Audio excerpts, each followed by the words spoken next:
It's a beautiful day in the gamerhood, a beautiful day for my gamers. Would you be one? Could you be one? Shout about thunder, but don't despair. This colony's breeding great robbers. Would you be one? Could you be one? If the 80% mortality rate works for you, for a few bucks a month you can sign up and have the hogs kill you. So let's make the most of another Sunday. Brew up some coffee and play it my way. Would you be mine? Could you be mine? Won't you be my gamers? Won't you please, please won't you be my gamers? Hey everybody, welcome to Mr. Hobbs's Gamerhood. I got this music playing in the background and it's kind of driving me crazy right now. Anyway, today we're going to be playing another of the vignettes from the Midlands, Low Fantasy Gaming by Pickpocket Press. The author Stephen Grodzicki. Super cool game. Pretty excited to be playing it. Welcome back. And we can't have a game without players, so let's meet the players and their characters. All right, Stu, looks like you're up first, buddy. What do you got for me? Yep, so I'm Stu. I'm playing Racken. He is a fighter, high dex fighter. It's been a while, but he's played a few sessions, mostly hanging out with scumbag types. And that's about it. All right, sounds exciting. Way back in the early days of the Midlands, Wes March's game that started in Vorngard, I think Stu was one of the original players, but Racken is not one of the original characters. I'll let you figure that out. Peter. Yeah, I'm going to be playing Bartel. He's a novice thief, a cut purse. And we'll figure out much more about him going from there. All right, well, that sounds pretty exciting. First of all, we should probably say that we are playing in... The action's going to be taking place in Northgate. Oh, this one won't work. I think we'll head over to the tabletop. And you can see this map here of Argosa, the Midlands. So this is kind of where this is also by Pickpocket Press. The Midlands is the book that got me interested in low fantasy gaming to begin with, actually. So you have this sweet map by Randy M. Vorngard, as you can see, is up here in the far northern reaches of the Midlands. And there's this silt water. Racken is a Varnori. I'm picturing Bartel as one of the Midlanders or one of the Argosans. And straight south of Vorngard, along the silt water, is Northgate. Northgate is like the northernmost point of civilization for the Midlanders of the Argosans, and they basically don't have a ton, just these few cities around this area right here. Northgate, Port Braxton, Crow's Keep is kind of the population centers of the Midlanders, and then you have the Varnori up here in Vorngard, and then up here is Dal Karak, which is the mountain fastness of the Karokians. It's almost all humans. It's very human-centric campaign setting.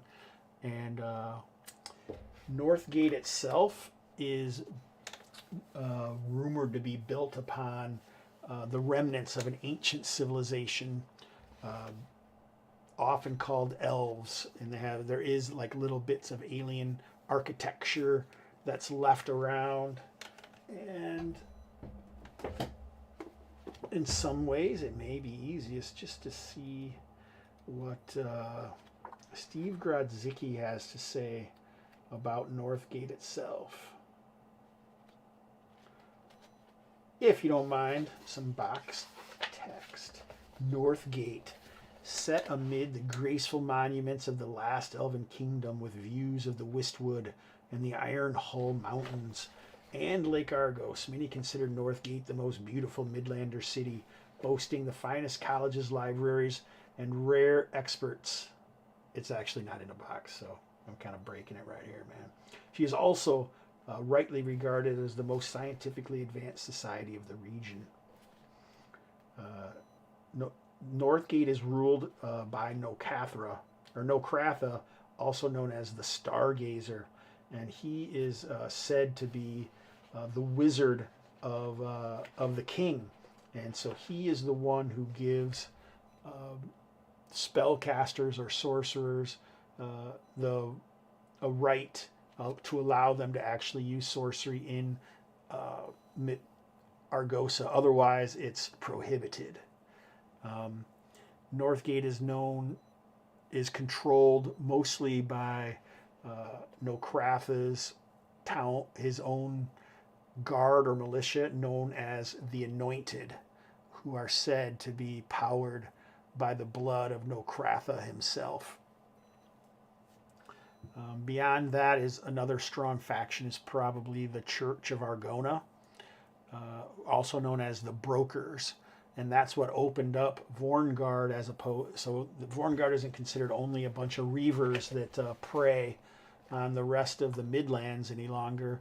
They're actually, the Jarl signed a trade agreement through the behest of the Herders and Traders Coalition, Herders and Growers, and so now they're prohibited from reaving, but obviously on the Siltwater and the Lake Argos, there's not a whole lot that can be done for individual reavers if there's things that happen.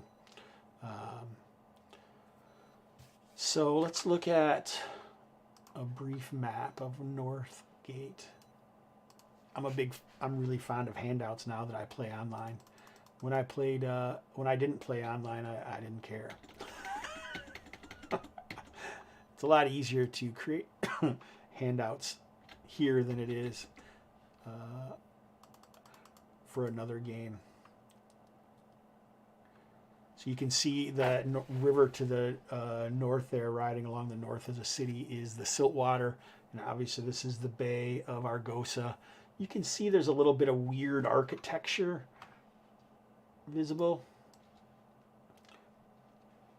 You can just see some stuff throughout the city, and these are bits and pieces of old elvish things. All right, this is kind of. Does anyone have any questions or anything? I feel like I've been talking a lot. Oh, yep, just taking it in. Yeah, I'm all good.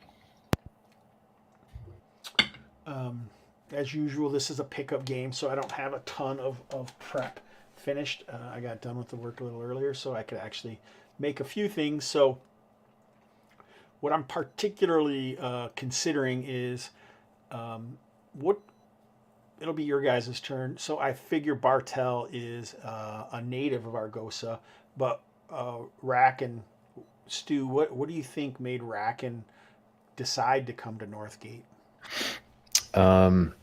Yeah, so the bit I remember from when we played a long time ago at this point, he was in Vorngard kind of playing two different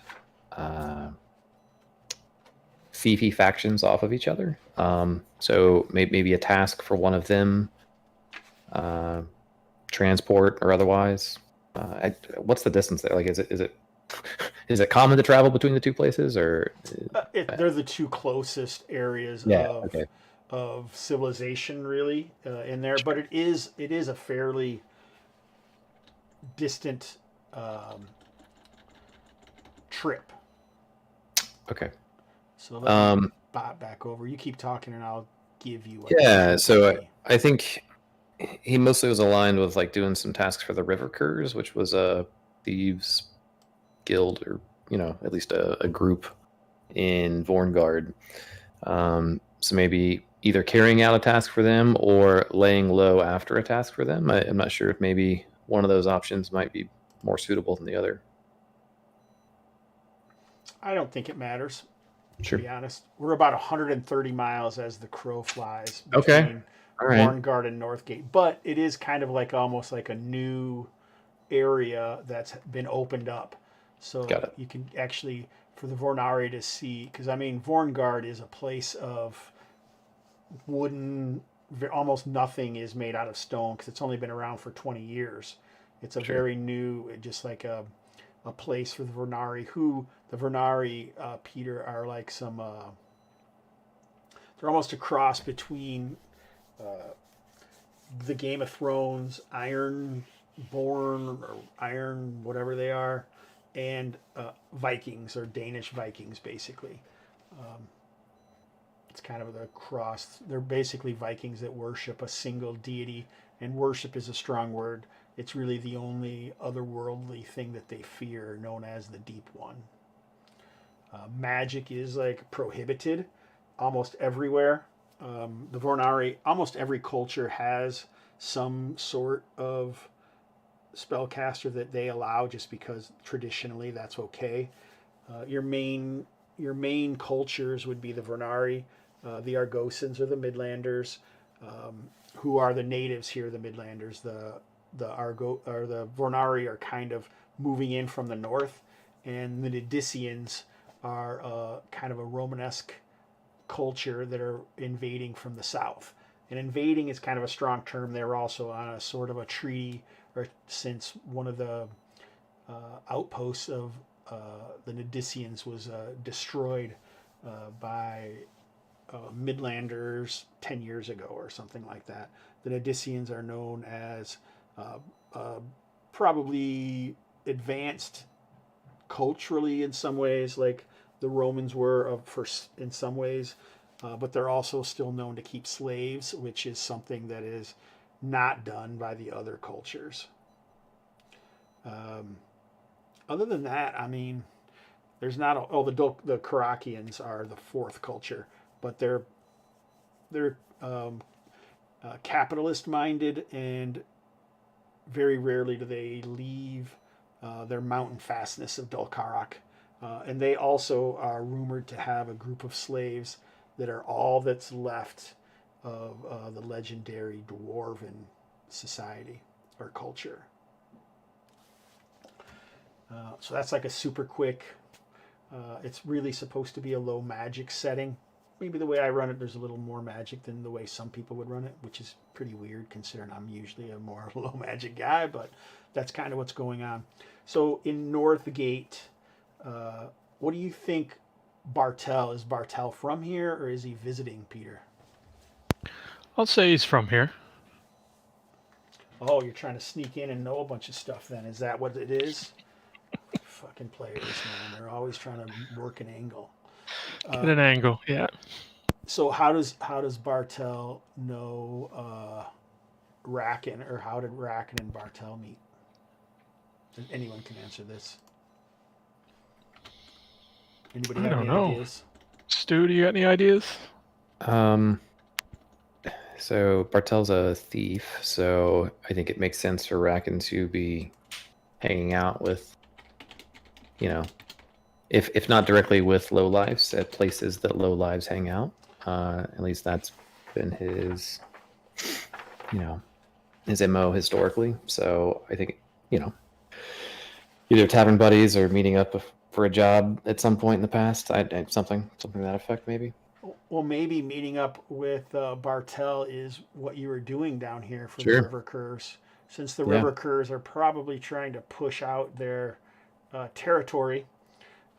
Another thing to know about Northgate is that not all of the people are always super happy to be under the boot of the Anointed or Nokratha, the Stargazer, because sometimes people are disappearing. Hey, Kustash, welcome, buddy. Some people are not. People disappear in the night, and it's said that strange things are happening in the Tower of the Stargazer. And there's even people in some areas, and Bartel, you may be involved in this, may not, it's up to you. People called the Faceless, who are kind of protesting this tyranny of the Stargazer by doing, small. They're not a very large faction by any means, and most people don't even take them seriously. But in some areas, possibly the lower upkeep areas, they're known to be around, and they're publicly, in some ways, mostly hidden, fighting against the tyranny of the Anointed. Does that make sense? You guys with me so far? Yeah. Yeah, tracking. I don't think Bartel would really take part in that, but he might try and make some coin from it. Okay. All right, so this is not as open-ended as most of my games are, where like we would just roll some things and then see what happens. I've already rolled one of the things, and maybe Bartel is showing Racken around Northgate, and there's the quartermasters, who are the civil administrators that are also they're also appointed by Nokratha, but then there's also like I said, the Church of Argosa, or Argona, which is the brokers, is what they're called, and they're the ones who are actually responsible for the treaty with the Jarl Osgood of Varnor. So that's another faction that kind of exists in town, and then there's always going to be much smaller ones, or things that don't necessarily, at this point, exist, or that we don't know of. Bartel would know that it's rumored that the city was built on top of an elven city called Yuln Varsoon, and sometimes there are those who seek entrances into the ruins beneath. But they're also considered very dangerous for who knows what lingers in the ancient halls, or what marvels might be exhumed. So I think it's one evening, and you guys are actually moving about a better area of town. So you can see some of the places here are marked out and what they're called. You probably met at Magda's Larder, which is ran by a Varnori woman. But this evening you've moved a little farther south from the main market areas, and you can hear criers. You don't hear what they're saying, but you can hear criers moving through, and bells of the Tower of Wodan are chiming, which means that something important is being known, and it's just about evening or dusk, and almost at the same time that you hear the crier yelling. What is he yelling? He is yelling something that I found. Here we go.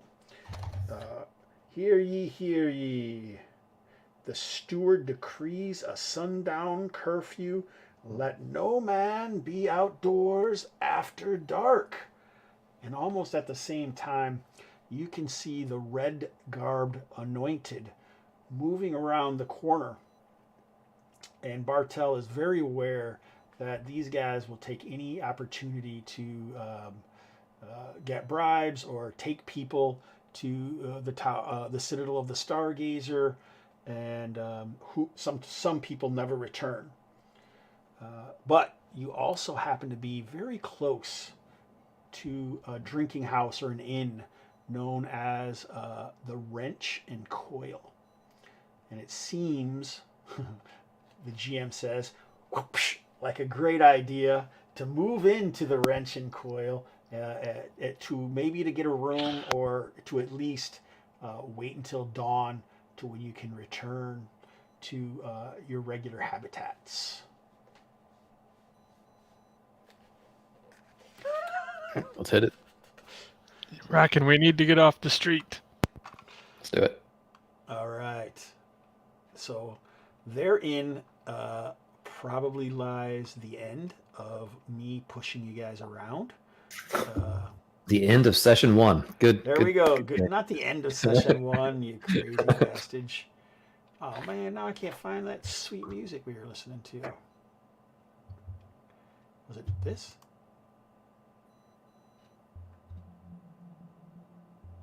Yeah, I think that was it.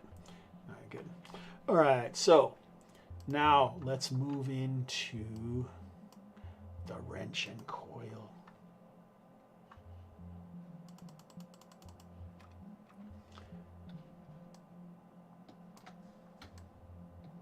Oh, I'm on the wrong button here.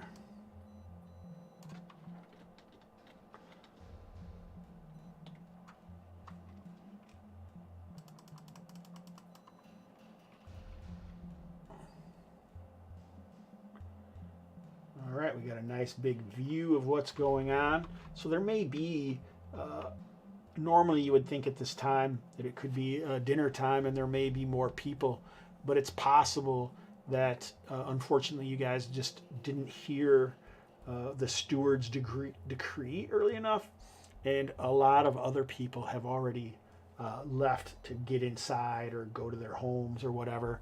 And so these are the people that you spot. The wrench and coil is a triple story, large rooms. It's known to have standard food and oil. It's a large drinking house, and it's owned by a broad-shouldered Nidician named Stasius. You can see that I have his name underneath him there. I would guess that this might be a place that you would go because it is known to be a drinking and eating establishment of more well-to-do, but not all of that is the case. As you can see, if you actually take your cursor and roll it over the people, I've put a little bit of information about them, so what they look like when they first are visible. What, you like that, Stu? Look at this. Yeah, moving up, man. Look at this. Features. All right, so Stasius, a broad-shouldered Nidician with a mischievousness about him. Next to him is Ptolemy, dark brown eyes and a tattooed face, modest garments, and a dragon scale cloak. He smells of clove, ghee, a try-hard Karokian with slightly out-of-fashion, well-to-do clothing. Portia, vanity, and look at me. She is very well dressed and seemingly out of place. Over here, oh, I'm looking at the wrong thing. This is perfect, though. Over here, we got a tall Argosan with brown eyes and hair, well but modestly dressed. And Anel, pale and lovely, radiating sadness and well appointed. So, it seems that you, too, are Dumasianly pushed into this establishment for the evening. What would you like to do? Well, I'm going to head right to the bar and have a seat right on that stool right in front of Stasius. All right. All right, so you two move to the bar. It seems like Stasius was speaking with Ptolemy, and he nods at him, and Ptolemy shifts, and you can see his dragon scale. Basically, it looks like it's kind of threaded with some sort of iridescent threads. So when he shifts, the light that's lighting of the different areas of the common room of the wrench and coil also shifts in the night, giving off different colors. I'm not talking like a patchwork. I'm talking like the threads themselves seem sort of iridescent that give off some different colors. As Theseus moves over to you, he's like, "Oh, welcome to the wrench and coil, gentlemen."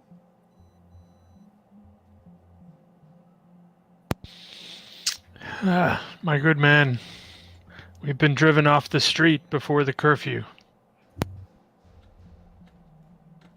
I think we'll be needing a room for the night.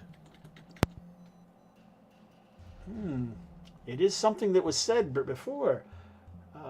One must wonder where you had been lurking to not know of the curfew sooner, but no matter. We were practicing wax in our ears. He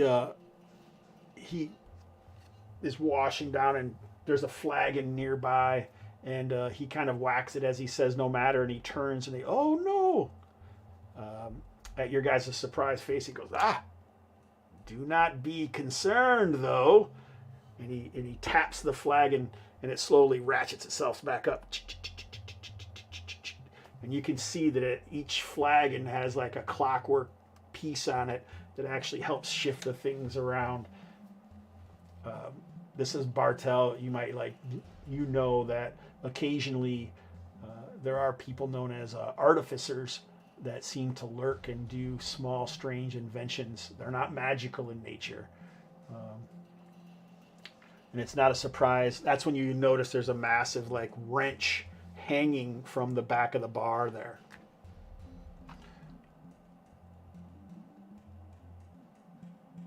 That's a interesting device you have there. Oh, think nothing of it. Think nothing of it. And don't let any of the regulars to put you in the seat over there. Any motions over towards the side. It's a trick seat. It'll spring you out of it.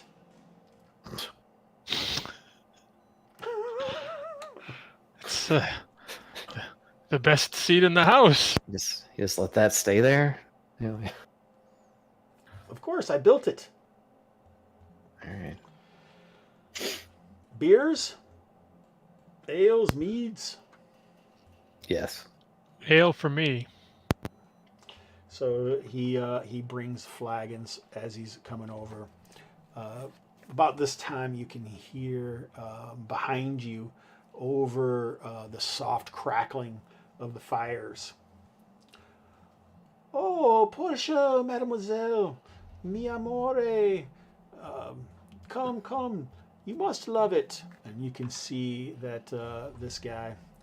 So I kind of play the Caroquians as French.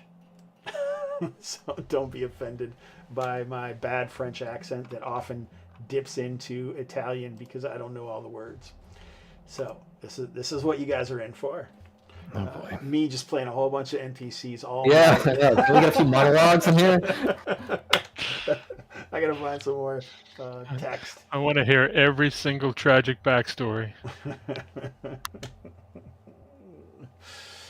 It seems like Guy seems to be professing his love almost overbearingly and certainly loud enough for everyone in room to hear it. And Portia seems to be soaking up the attention, but at the same time acting aloof as well.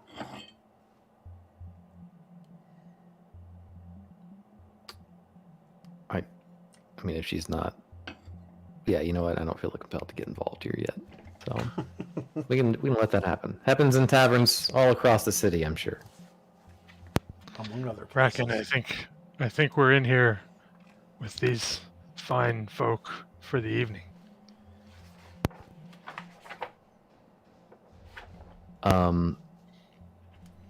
Is there a conversation happening between the ladies on the left?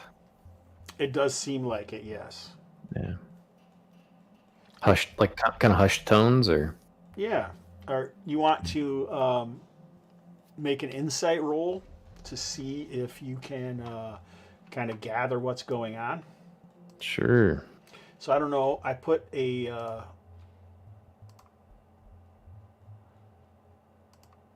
I thought that would show up. Maybe it did. Got it. I put a little skill thing, so if you don't actually have the skill, you can,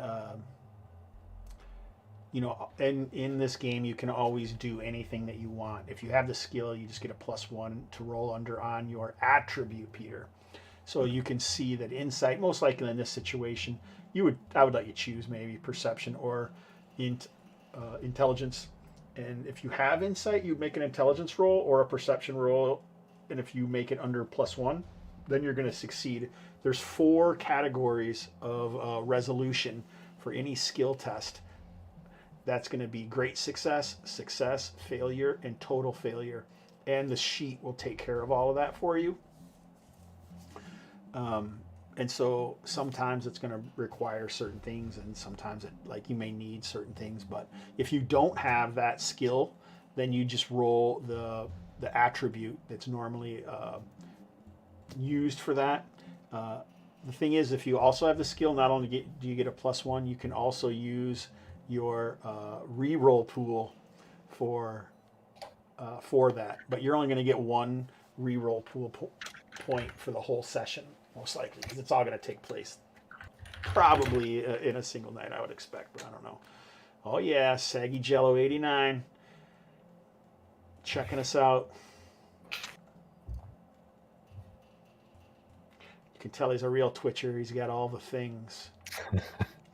I'm worse at Twitch now than I was before, Stu. It's like starting over every single time. All right, did you make a test? I didn't see. I did. It was a great success. All right, looks like you made a perception test, not an insight test. I thought you said to roll either. I'm happy. Do you have insight? I have neither. Oh, okay. Well, then perception's fine. Sorry. Okay, got it. I didn't know if you realized that you could do an insight test.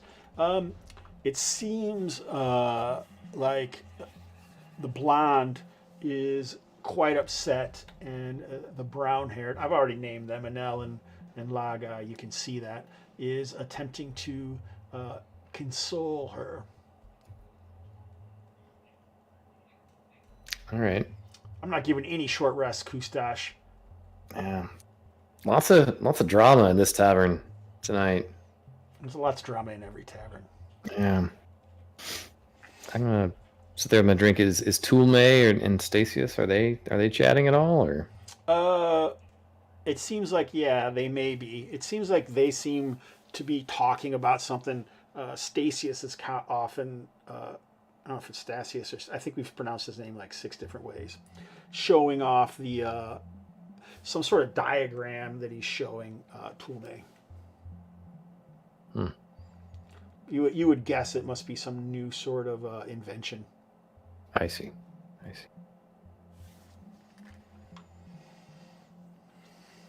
And what time of day is it? It's nighttime, evening into night. Yeah. Curfew is now on, right? Like, correct. We are past. Which is why you guys kind of jumped in here right away, because you didn't want to have to deal with the anointed. Got it. All right.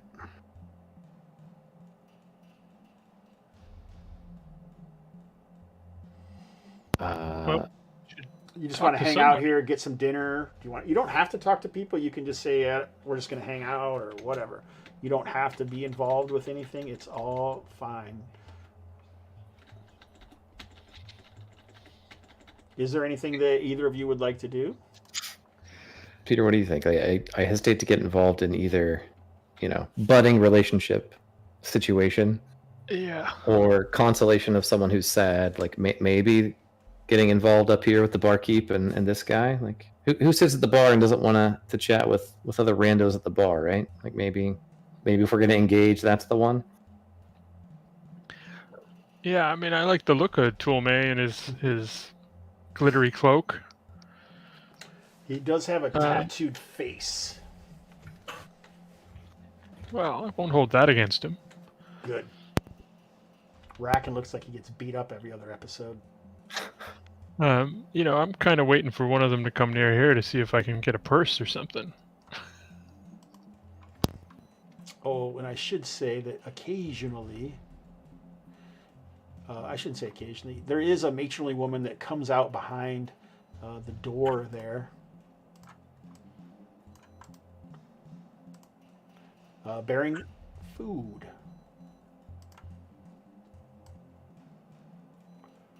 Moves over to the table.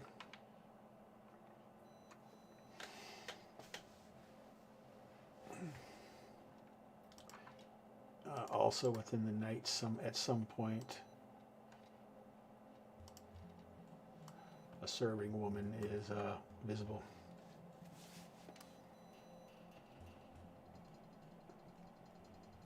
Did you guys want to do anything, or did you just want time to pass?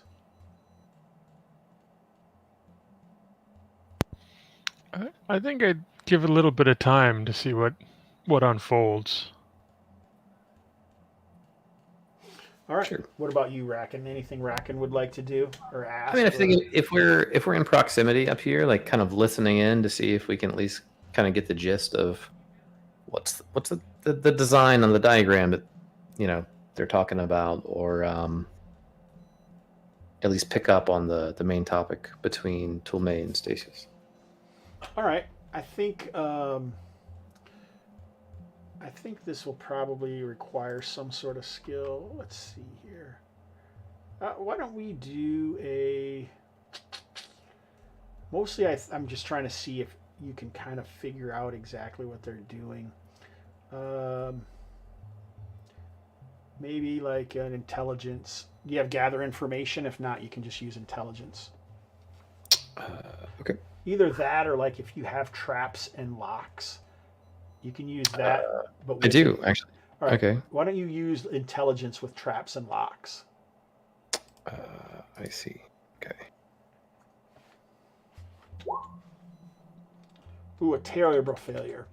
All right. So you believe that Stasius is looking at this and trying to explain a weather machine.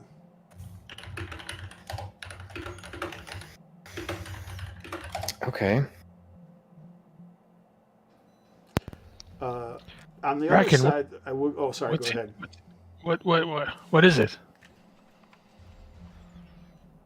What is he looking at?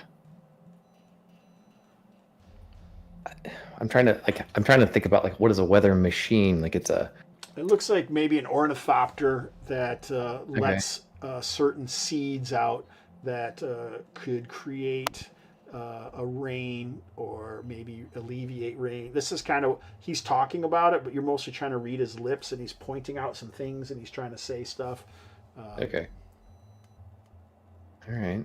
Bartel, are you looking at it as well, trying to figure it out, or are you just listening to what Racken has to say? I'm just listening to what Racken has to say at the Nice. moment. Sure. I'll probably do a bad job of describing this thing, not knowing much about the contraption, and like kind of just shrug after like this very high level description. It's probably not very satisfying. Maybe from it. I don't know if you guys ever seen the movie Twister. Not in a long time. No, like the way the metal was bent. If like a big wind comes up, it would draw it up into the thing. I don't know. Maybe you think that's what it has to do with. I don't know. So you're saying it's a mechanical bird that eats seeds? I'm confused. Basically. Basic.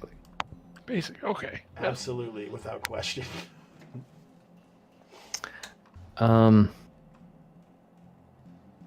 Any other context? Like, is he kind of just bragging about his own design? Is he trying to sell a thing? I guess No. I suck at the role, so I probably can't tell. Well, that's a different thing. I think that you can. Toolmay seems like he wants something, and this is what Stasius has. But why Toolmay would want a weather machine doesn't seem to be something you've quite figured out at this point. Got it. Do we recognize the tattoos? Are they emblematic of something? Of a crew? Of time in prison? Of lifestyle choice? That's a good question. Let's see. Oh, I think where I have this stuff written is somewhere else. I think that it kind of maybe. Well, why don't you make a general lore test? All right. I do have gather information too. Yeah, this is more like I think that would be like talking or looking it up or something. I think we'll go with general lore. I just got a straight failure. Oh. It looks like some kind of circular tattoo that's going almost all the way around his bald head, and a few different ones.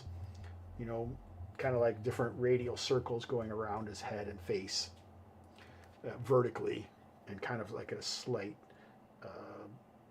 concave. It looks like it would be continuous around his head.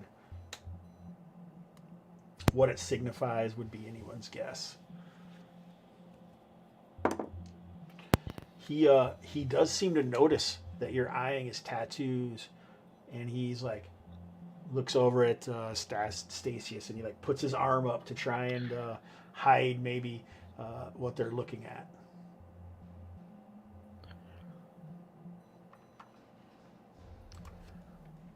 I'm trying to think of something uncharitable to refer to it as. Like, don't worry, we're not really interested in a, I don't know, seed bird, like that, like Yeah, that's fine. some kind of dismissive comment. They both look confused. Look at each other. Would you like some food? Stasius asks. We have roast fowl with mashed potatoes and garnished with garlic and vegetables, which it seems like a pretty good thing. It's obvious that Northgate does have, its own. Compared to Varnor, this is way better.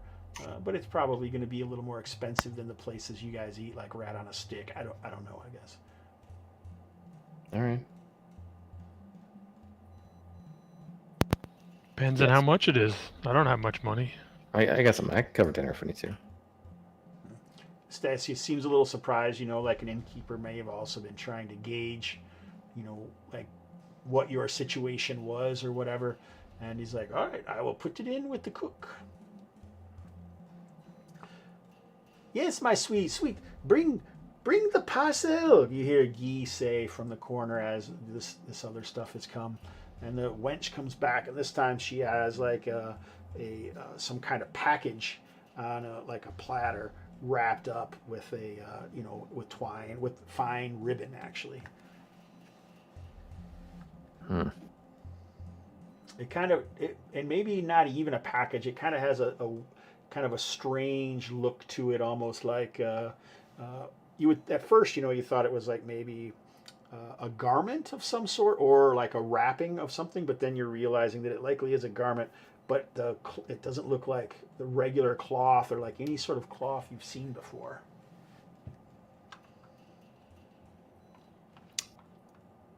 Does he seem like he's about to unwrap it? Is it like a gift for her? Yeah, he like motions the serving woman, Garçon, come give it to Portia here. Portia seems delighted. Messes with her golden hoop earring. Are you guys focused on this now? And in fact, it seems like most of the people are focused on it. And so Portia makes a big show of wrapping it and pulling it out, and it seems like it is like a long kind of jacket with a hood, but it does seem to be made out of a different sort of material. And Guy pronounces, as if it means something, "Oui, mademoiselle, the weaver himself fashioned this just for you." And she seems delighted.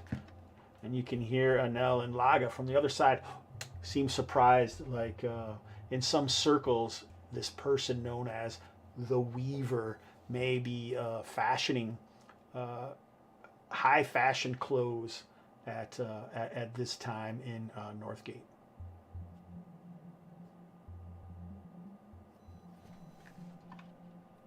I should have become a weaver. It's not too late. Never too late. I'm gonna pick up my drink and just head over to this fire over here. Just lay my drink on the table and just stand there and warm my hands. But I'm gonna try and listen to their conversation a bit more. All right, so I think obviously this is going to take a little time. Racken, what are you going to do as Bartel just wanders off? I guess I'll just wait for the food at the bar. Maybe still try to figure out if I can pick up anything else between Toulme and Stasius. Beyond that, are you going to try and like get into conversation with Toulme or attempt to in some way? Do you have a plan for that, or? Yeah, like I already kind of like downplay like whatever it might be. So kind of leaning into that, I guess it could just be like, well, so what is that thing anyway? Like you seem very eager about whatever this is. So he seems quite secretive about it. Do you want? It seems like you're maybe persuasion. Are you trying to use some diplomacy to talk to him? Are you trying to connive your Actually, just way into getting it? like a feel for him being kind of protective of it, I think is sufficient as far as like an outcome. Like I'm okay, like Yeah, that was obvious. You already knew that when you were trying to look yeah, at it. okay, He was trying to okay. cover it, but I didn't know if there was anything else that you wanted to try and discern from him. Um, Not necessarily. Like I may go in a different direction than like and maybe ask Stasius if he's the one that has designed some of the other contraptions around, and like I'll gesture back to either the flagon or the spring stool, like the chair on the other side, or and then maybe finally like motion at the diagram. Yeah, so I'm going to do this first, then we'll jump back to you, Peter. He's like, "Yep, I am responsible. You know, I've come here from Melek, uh, which to you is an Odyssean city far to the south, which is just on the edge of the Midlanders' uh, territory, basically. The Midlands are like it's kind of a newer realm because a century ago a volcano erupted and trashed most of the place. Hundreds of years ago, maybe more than 4 centuries, I think, in the Third Age. And then basically Argosa has built back up from that. And now the Odysseans are trying to come in here and get resources and do trade. And the same thing the Varnori are doing from the north. But Melek would be the northernmost outpost of the Odysseans. But he says that with the Stargazer being here, it's a center. The Great Library is here. The Tower of Knowledge is here, and he came here to see if he can't try and learn more and figure out more ways to do inventions and stuff like that. He actually starts talking to you about all the different ways that he does it, and sometimes those other people come here who don't want to go somewhere else. They know that I own this place now and come here looking for, and he kind of nods his heads towards Toulme, who scowls back at you. And over at the other area, Bartel, you can tell that Portia obviously came here without an entourage. She is likely of some minor noble family of the Argosans. They use a feudal society, so you're not surprised by that. And it seems like this Karokian Gi is here trying to woo her, but he also peppers this information almost like he would like her to become a patron of his, like he is trying to get money for some reason. He doesn't really go into why that is. Oh man. I'm confused. I don't know if I put some of this information on the wrong dudes.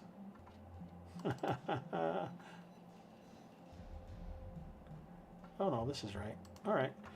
Now I got to find the thing at some point. Maybe when we take a break. All right. And this cloak that he's wearing, that she's wearing now, that he gave her, it does seem to be made out of a weird material that you're not. But I mean, it's not leather, it's not cloth, and as far as you can tell, it's not from what the people from the East call silk either. So something I've never seen before. Yes.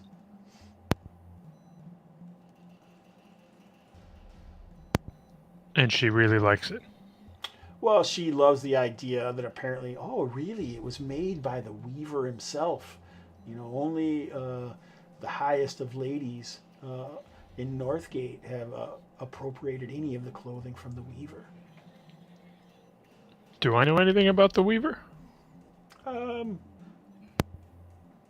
It doesn't really. Why don't you make a gather information? Maybe like an intelligence or something like that to see if maybe you've heard. If anything, you've probably heard basically what she said. But it isn't. It's not necessarily like it's such a crazy thing that it would bring a super high price. Why don't you go ahead? Did you make a roll? Yeah, failure. Yeah, I think that you maybe peripherally you've heard of it. It's not like something that's at the market or anything like that. It's more of interest to the to-do folk.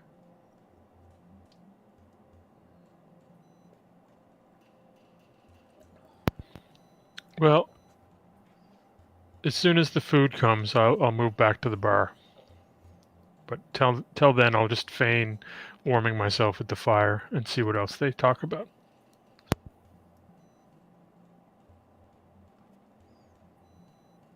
All right. You can head back to the bar if you'd like. Is there so? I think the food probably shows up about that time, and Toolmay and Stasius have gotten into a conversation about the curfew and maybe what caused it. It seems like there has been a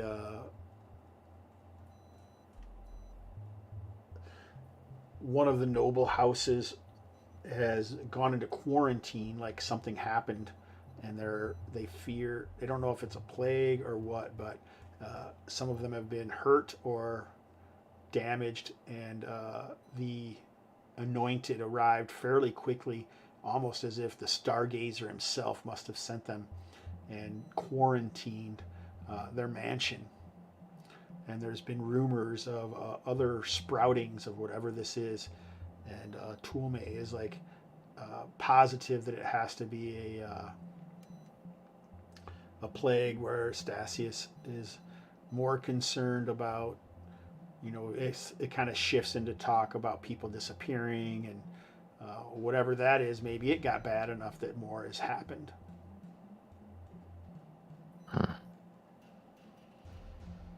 Zombie apocalypse, Kustash says.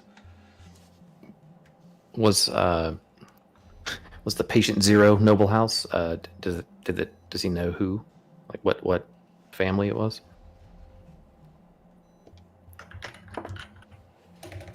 They're saying it is.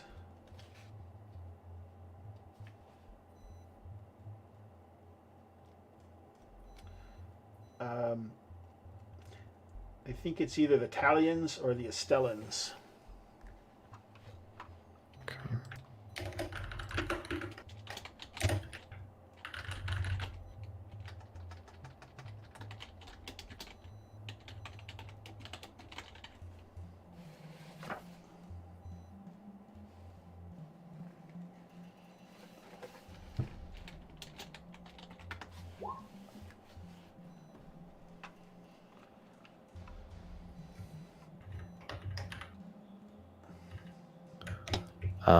I'll kind of repeat both those names out loud, like kind of louder than is necessary, and glance over to the ladies on the left, just to see if there's any reaction to either one.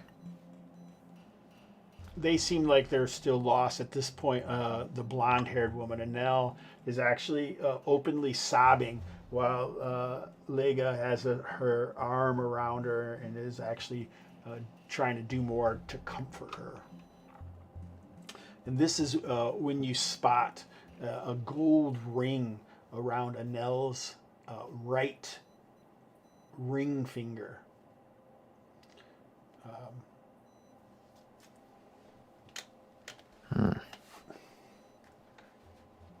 And she seems to be fiddling with it quite a bit. On her left hand, you can see the tan line of a ring on her left finger, but no ring upon it.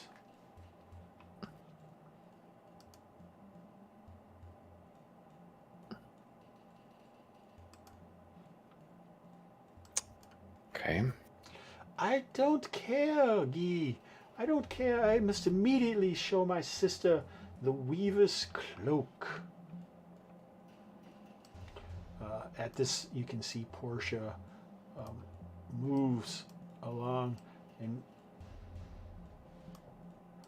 As she gets about here, as she went by, you can kind of spot some of the flames kind of seem to, there's torches, but kind of pull out, almost like when you're watching Hogwarts and they do the fire thing and the light comes, it seems to kind of like sparks or something is when she walks by seem to touch onto her cloak, and she actually screams as the cloak seems to quiver about her, and grabs her, and she's leaning on the table.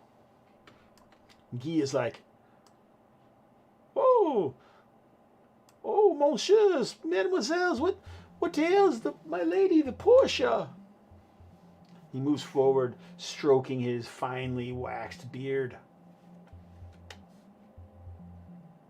And just revisit that description briefly. The cloak almost looks like it's like it's moving on its own and like quivering a little bit and tightening on her, but she like doesn't. Not like it's constricting her, but it does just seem like it's shifting on her, and you can actually smell kind of an acrid smell, which you heathens have probably smelled before, of burning flesh. That was after the various small flames jumped towards it. Yeah. Toolmate jumps down and knocks over one of these benches. What madness is this? These two spring to their feet. Oh! Stasia is like, quick, get the burn apron. What do you guys do? Are there still visible flames? No. Or okay. Is there a portion of the cloak that hasn't adhered itself to her? Like it's still kind of flapping like at the bottom? Yeah, like the hood maybe or something. The hood, okay.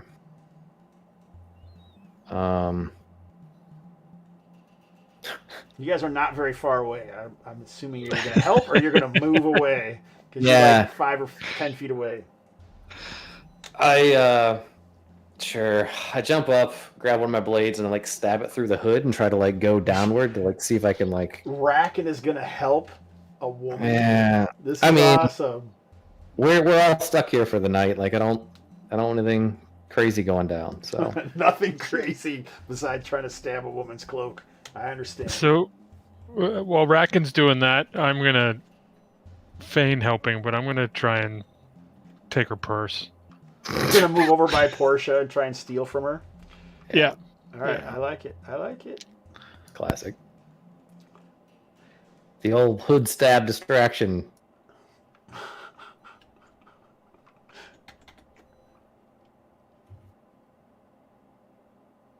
All right. I'm stopping by YouTube quickly in this moment to see what looks like red ones over there. Yes, Northgate has open carry wizards. Watch yourselves. Open carry wizards. I don't know what you guys think about that, but there's some madness happening. At least I can help the woman undress, Kustash says. We're here for the night. And Saggy Jello is dropping all sorts of crazy shit that I don't even know what any of it means. You're going to have to translate, Stu. I wish I could. All right.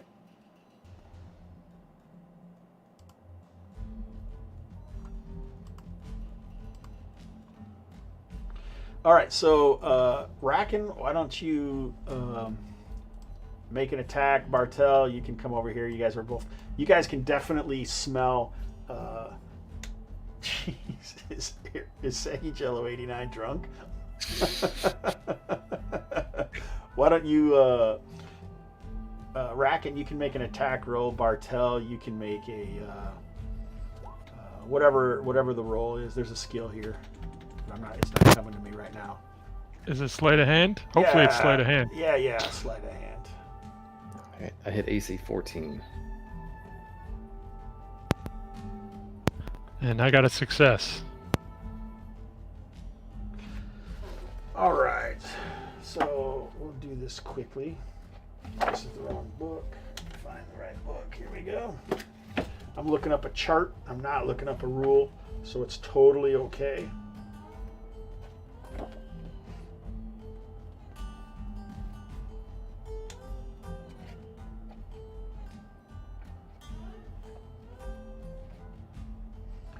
Roll 1d100, Peter.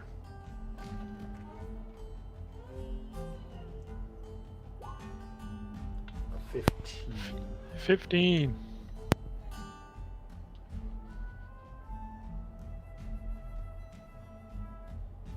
All right, so you slip a sachet off of her belt,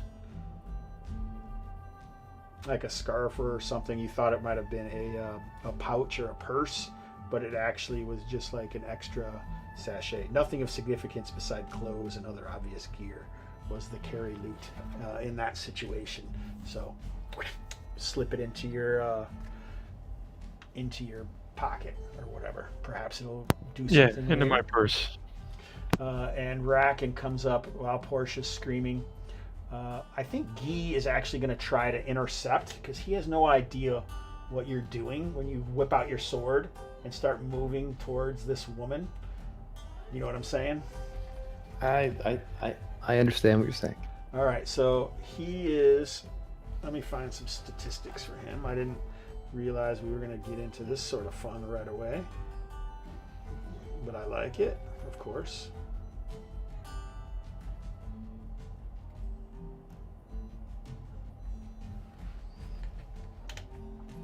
So there are some monsters right in the main book. There's also some human type dudes, as well as first level fighters or whatever. Sometimes I don't always find the shit as fast. Are you referring to the Low Fantasy Gaming core rulebook? I am. Or the Midlands campaign setting by Low Fantasy Gaming? I'm referring to the Midlands core book. I see. The deluxe edition. Yes, the deluxe edition. Nor the Kustash is like rule lawyering me here. I just pick one and whatever happens, Kustash. I don't want to be responsible for picking these things. But sometimes if I'm looking at it, I might just go up one or down one as opposed to taking the time to roll two. Mostly because I have to have that time to try and find something in the rule book that I'm struggling with. Here it is. All right, here we go. All right, this guy should have. Let's give him. He's not going to have a chain shirt, but we'll give him leather. All right. We'll give him this. All right, so he's going to try to intercept, which I've never done before. So I got to look up how to do that. Have we ever done an intercept before? I think it's just like a Opposed athletics or something. I like it. I like it that you're calling me boss too. Oil boss. I'm only teasing, Kustash. Don't take me too seriously, brother. It's in the combat section. I know I'm close. Here we go. Combat, resolve turns. Intercepting.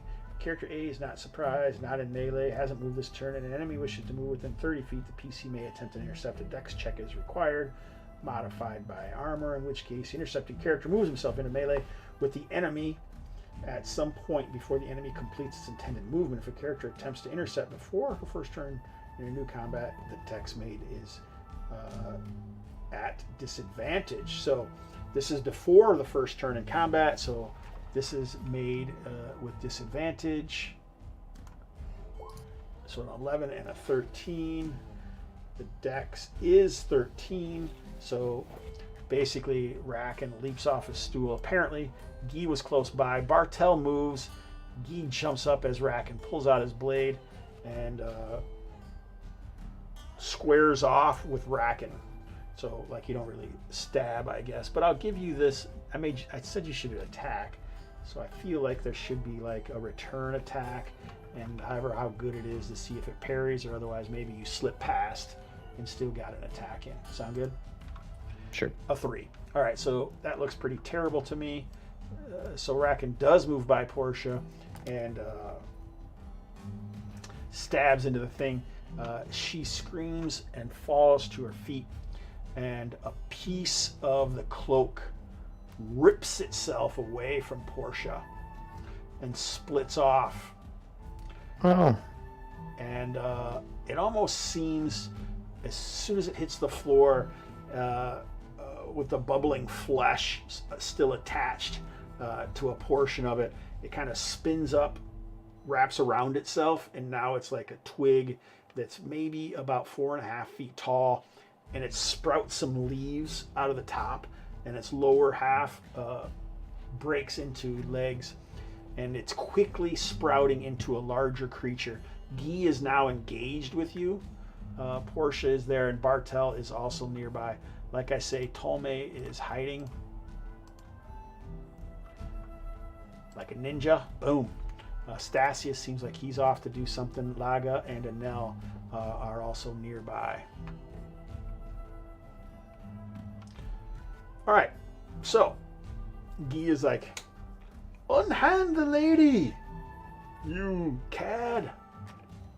Like, what is this thing? Like a gesture down at the cloak piece, now twig creature. Like, you're obviously involved. All right, so let's roll initiative.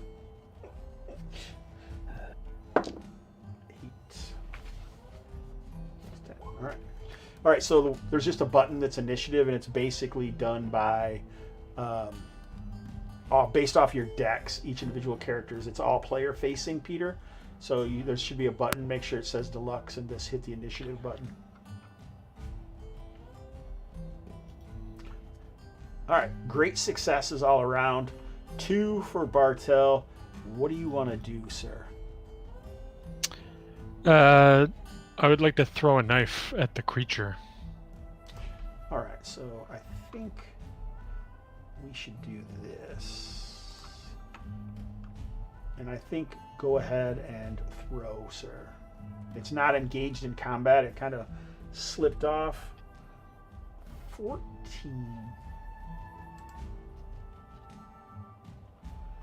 All right, so it seems like it kind of hits the creature, but no ichor comes out of it or anything like that. It kind of maybe hits it and bounces off. Like it was a very well-placed shot, but not quite well enough. You know what I'm saying? Yep. What does Racken want to do?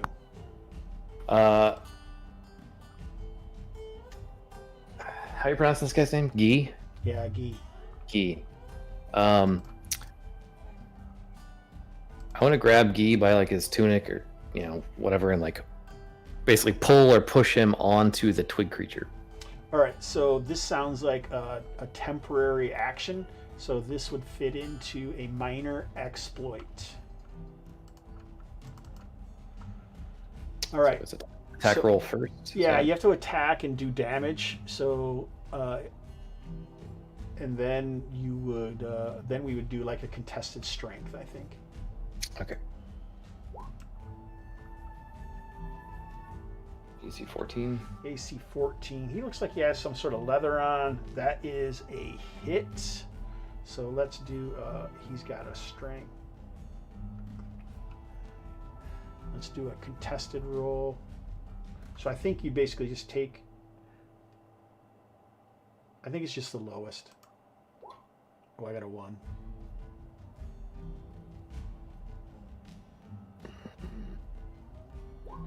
Oh, you also got a 1, but I think yours is farther than his.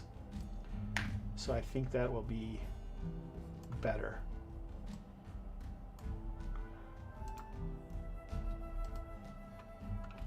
I got a creature there for us. Is that broccoli? Yeah. So Guy is thrown into the creature. Why don't you just make an attack roll?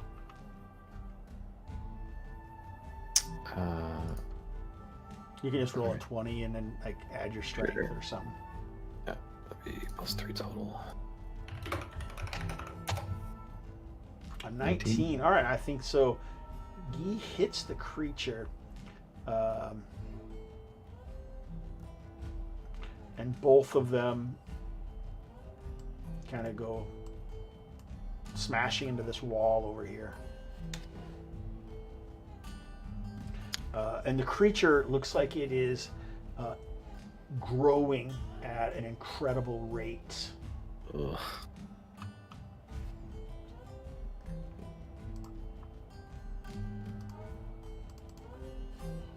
Roll a What? D3. Okay. 1. What's Portia's status? Like, is the cloak still sort of like aggressively consuming her or something? Most of it seems to have fallen away from her. Okay. All right, but the pieces that have fallen away also seem to be growing. Mm.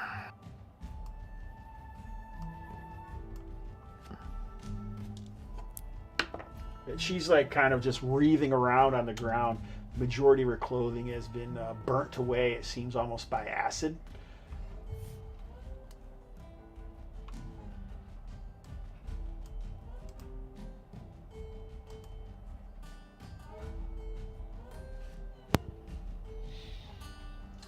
So they look like some kind of like similar to the other one, but long and spindly. In fact, they almost kind of look like bamboo. Humanoid bamboo.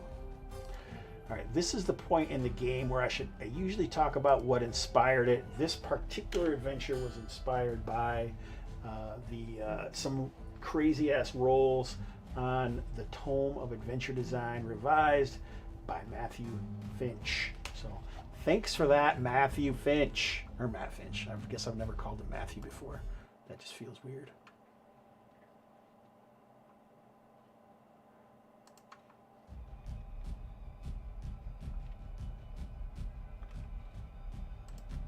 So all that up was leading to this. Thanks, Kustash. Good night. It's probably like 3 in the morning for you, buddy.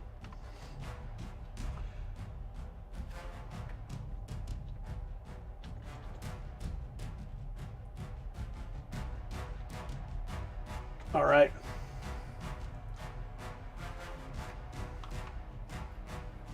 How many hit points does he have? All right.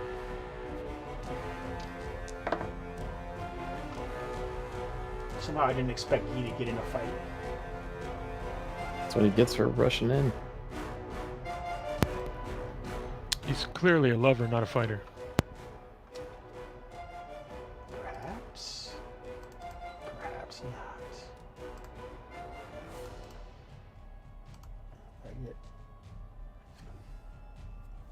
Okay.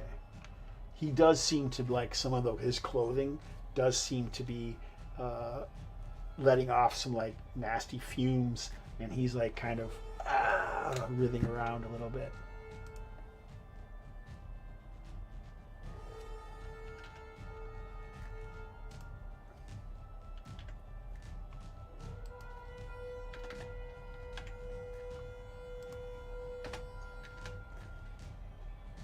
All right.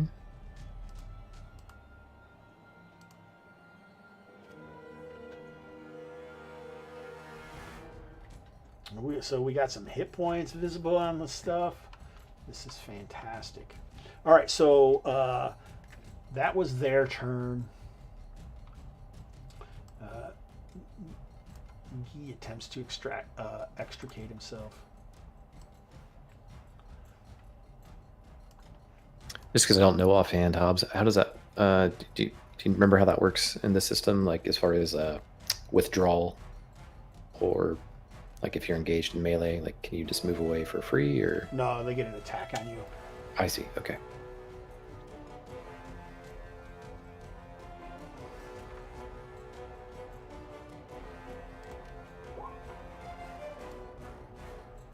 Yeah, so the creature swipes at him with one of his arms, but it does not hit him.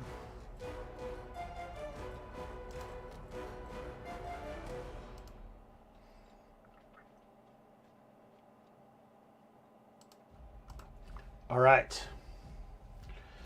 As you can see, this beast has gotten larger. Did you guys make the red circle there?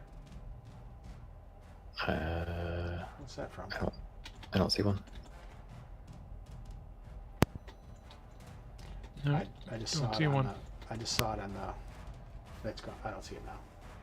All right, this seems really exciting. Are you guys like, what the hell is going on here? All right, so I think that is one round.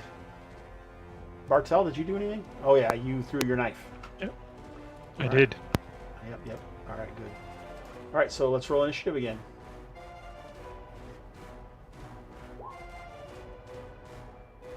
All right, another great success from Racken.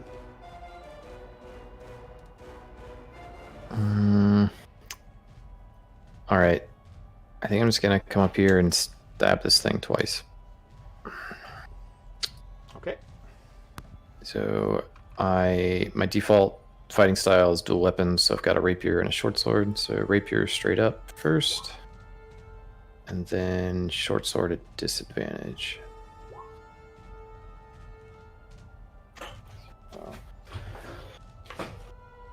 AC 16 and then 14. Why does it say 8 plus 17? Which one, man?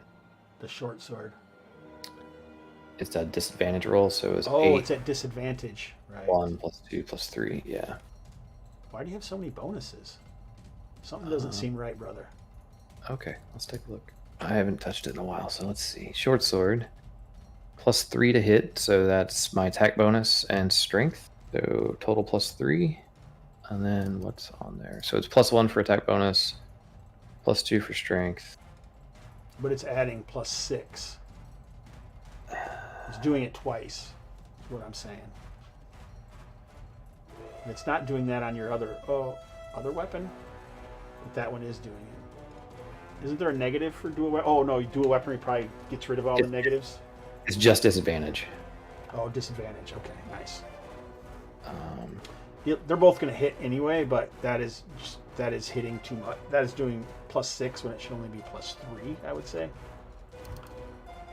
Yeah, I only have plus 3 in the thing. I can't explain it yet. I'll keep looking at it though. All right, so you kind of go up there. The creature is like kind of down on its haunches, and you just stab it with your rapier and then hack at it with your short sword. What is Bartel going to do? If I'm not in melee with this other little creature, then I'm going to throw another knife. Yeah, I don't think you are in melee with it.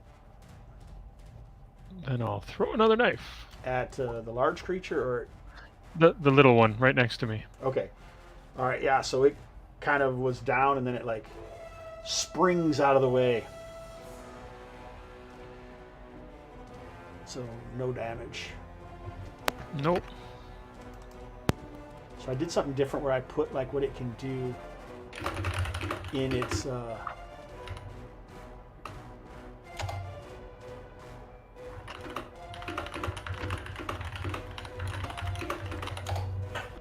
yeah, so it like springs away and jumps onto this table next to Bartel.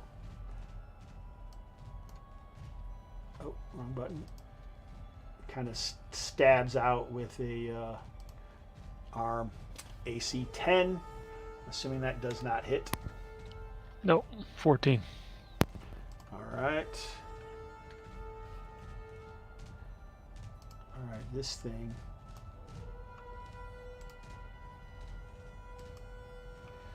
has reached a fairly large size, and it shudders. And kind of you see it like throws out all of these seeds.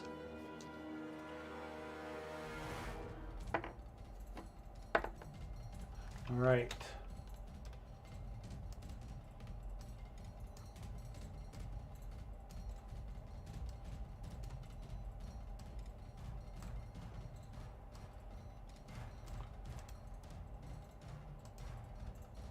And more of these twig creatures sprout up, but the creature almost seems to sag, like it's lost some of its energy.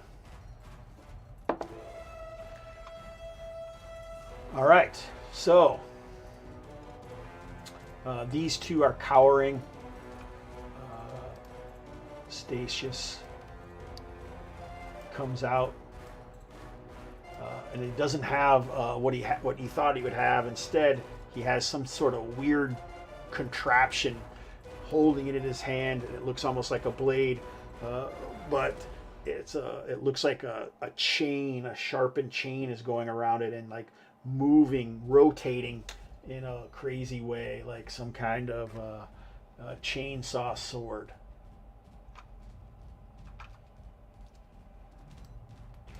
Roll a 20, Peter.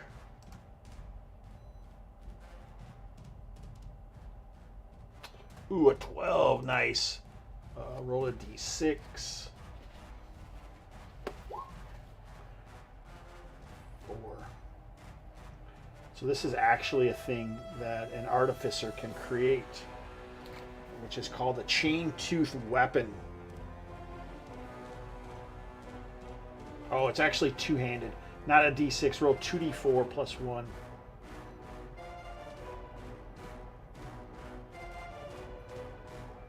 It's super loud.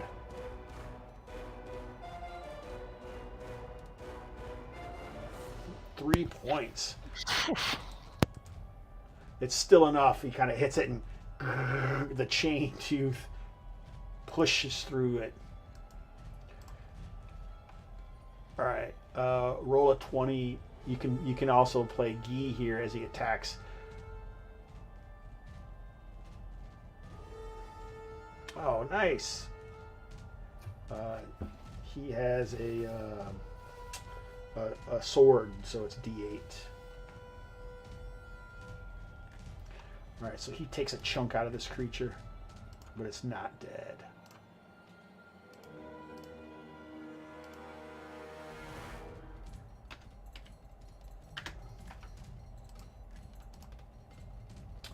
All right. That one already attacked Bartel, correct? Yep. All right. Let's roll initiative.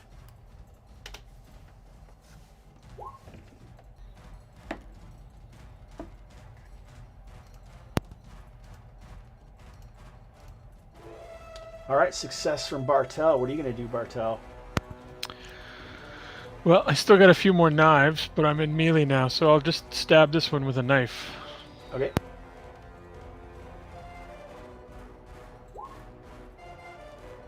Ooh, a 6 is not enough. All right, so we will attack you back because that's simple. A 2 misses. Racking these two creatures.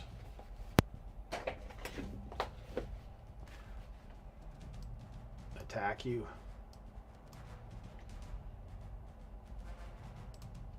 Oh! That looks unusual, doesn't it? What? Very. What? That's some shenanigans right there. That is crazy. What are these You got guys? that macro set up, don't you? Just to make it look like that. No, I wish. 7 points of damage. Not Come good. out and they're these slicing, stabbing, branch-like arms, slice into Racken horribly. This other one, though, when it stands up, it kind of quivers and makes like a crooning sound. Peter, roll a d20.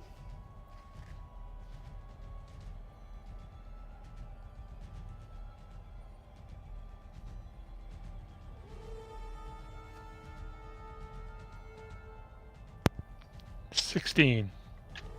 Oh, it didn't come through.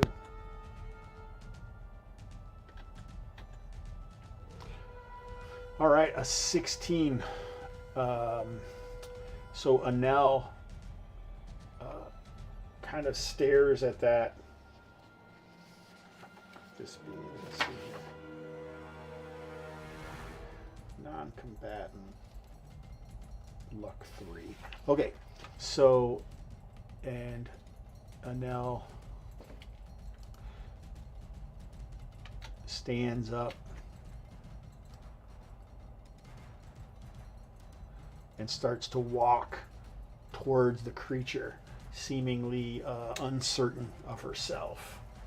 And the creature starts to lift its arms, and it kind of opens up, and you can just see like its internals are this bubbling like flesh inside that's letting off all these acidic fumes.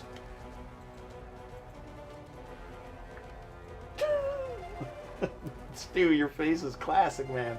I haven't seen this in a while.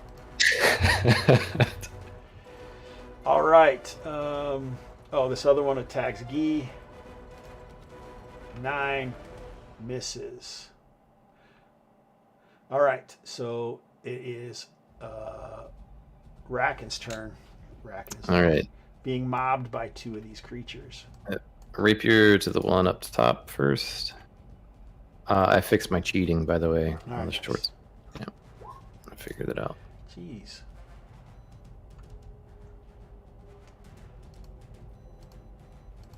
Hit. All right, and then short sword on the other one. That is a miss. Racken, you get one of them off of you right now. All right, initiative time.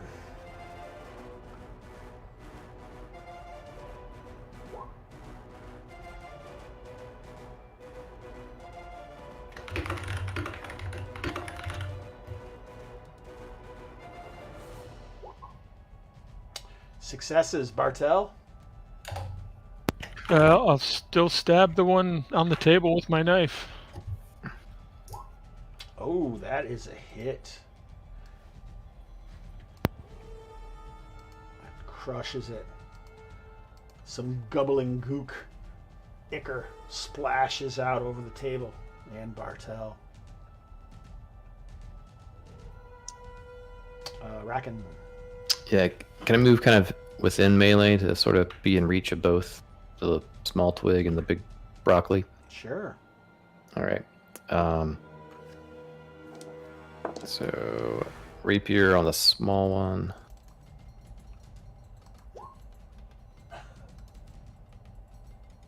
AC 9, probably not. No, miss. And then short sword on the small one. I missed last time with my offhand, so now it's +1. I think that's where the cheating came in, as I didn't reset it from last time. Maybe when we were playing a long time ago. So, nope. Next time it'll be +2. That's a 2. All right.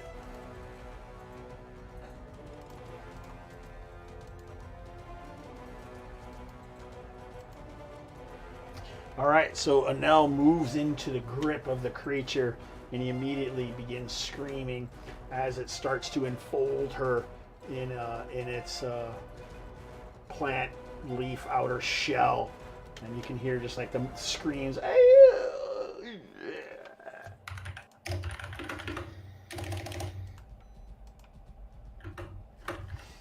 All right. Roll a luck save. You can roll it this time, Stu. You need a pretty low one. It is a 3. 3 or less. You remind me, what's the relevance of like the drop down where I can choose an attribute for It's the not luck for save? you. It's for another character. It's an Oh. NPC. Oh, I see. So I I'll said just luck will is what this is. I'll just roll 20. It's a 5. Ooh, close. Not quite enough. And she slowly begins to move forward. You want to attack with Guy? 20. Ugh. Solid 8. Misses. What about, I think Stasius will like, get out of the wrench. You want to attack, Peter? Sure. Ooh, a natural 20. All right, guys, so what happens when you roll a natural 20 is you just do max damage. So that would be 9 points of damage as this chain weapon whacks into this creature.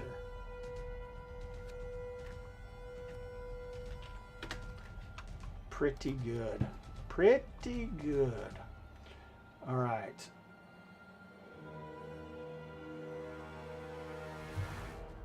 All right, so we've reached, all of these come off, and this creature is going to attack with its 2 buffet attacks. What is it? Okay, 6. It's going to attack Stasius and Racken. The first one will be Stasius. All right, so the second one is Racken, so that would be a 10 and a 21. Racken, does that hit? Yeah, 21 is going to hit. I know. Just fucking with you. Make a dex check. Success. So you only take half damage from this. Oh, 1 point of damage. Oof. Oof. All right. All right. Guy is getting attacked. I think that's it. Misses. All right. So I think it's fortunate for you guys. Time for initiative.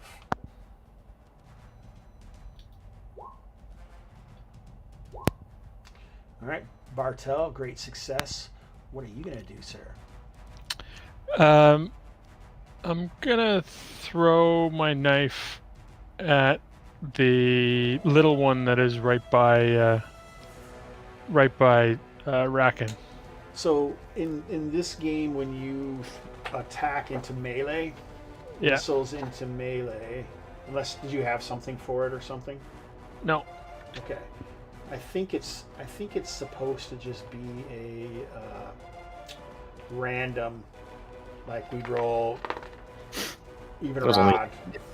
Maybe I'm wrong. What's that? I ran across earlier. It's like it's either 33% chance of hitting someone else, or it's Yes. if you miss, then it's 33% chance. Yeah. Like, It's, Yeah, we're it's using ranged weapons it's to the attack latter. against swirling melee. Okay, sounds good to me. So go for it. I like it. don't miss. 14 hits for 4 points. All right, so that thunks into this creature. With a Yes. bubbling hiss, it falls dead. Bracken. All right. We're going both into the big guy, I guess. Rapier. Short sword. All right, so the rapier stabs into it. The short sword misses.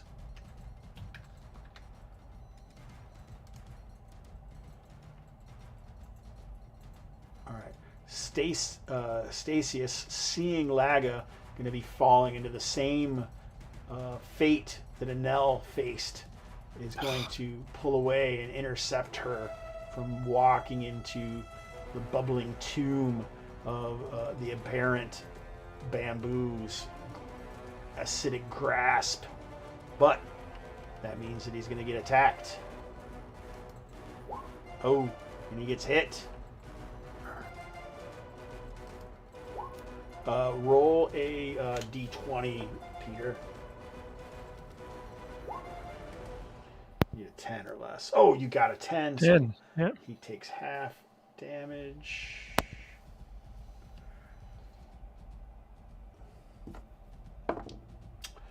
Oh. Oof. He's smoked by the creature as he goes to save her. Knocked unconscious. Lady Laga.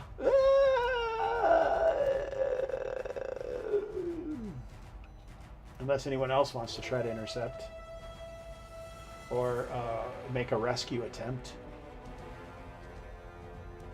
So the You can make you rescue describe- attempts outside of your turn action. Yeah. Well, what's the action the creature was taking that they're trying to intercept? The creature isn't actually making an action, though. That this minion here has ensorcelled this to walk into the. She's like her eyes are glazed over, Oh, okay. blindly just walking in. So all you have to do is like stop her from doing that. The creature is not doing anything. All it's doing is like opening a portion of its torso that's full of acid. And as she opens, the bones of Anel dribble to the ground. I would try to like push her away. All right, so to do that, she's still back over here. You would need to make a dex check. Right. Let's do it. Ugh. A great success. So Racken runs over. Now you need to make a luck. Luck deck sounds good. Success. So your luck goes down 1 point. Lady Laga is saved, but by moving out of combat with the creature, the aberrant. Oh. Could I not? So my intent was, could I not push her while she was beside the thing? Like just like instead of having to walk over there, she was coming towards the creature. I interject and push. Sure, I'll let you do that. She falls back into the booth. I'm wondering if I should save this 20 for later, though. I didn't expect I was gonna have to like go all the way over there. So like I thought. Well, that's what I did with Stasius. I don't know. And then push her. That's why. I said that. But it's fine. We're good. I'm a benevolent GM. Let it be noted this one time. One time? Come on. All right. So Guy can attack Bartel or Peter. Do you want to roll for Guy? Sure. Misses. Guy is not faring very well. This twig creature has been bouncing around. It's like hanging from a thing up here as it's stabbing down at him. All right. Is that everybody?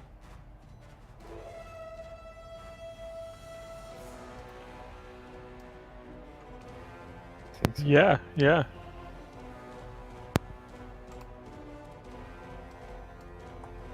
I think Toulme has slipped out from somewhere. This lady is on too. I think maybe this lady here.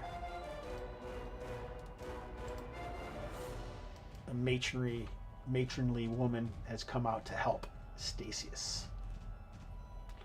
All right. I think it is their turn then, right?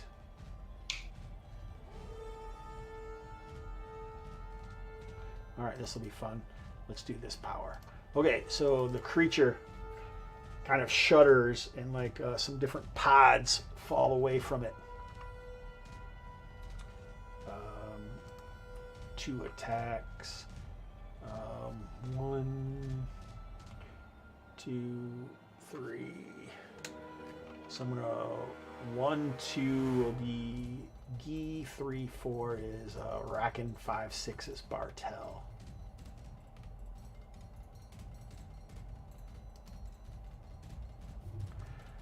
All right, Racken and Bartel make a dex check. Racken is second and Bartel is first. So you guys only take half damage, but you're both hit. As these seeds come out and explode on you, like with an acidic feel.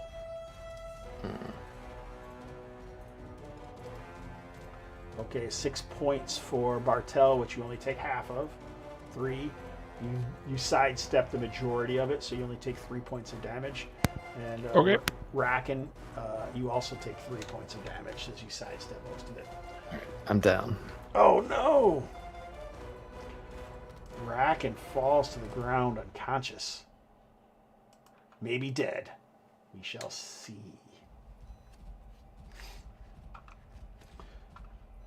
All right. What? What are you laughing about? Did somebody say something? No. Oh gosh, we got Jonathan Davis and James Richards on the old. Are they serving killer salads at this tavern? All right, it's time for initiative, but this seems like a nice place to take a quick cliffhanger break. I got to get more water. I'm parched from all this death dealing. Cool. So I'm going to turn off this music, first of all. We'll slip it into something a little more.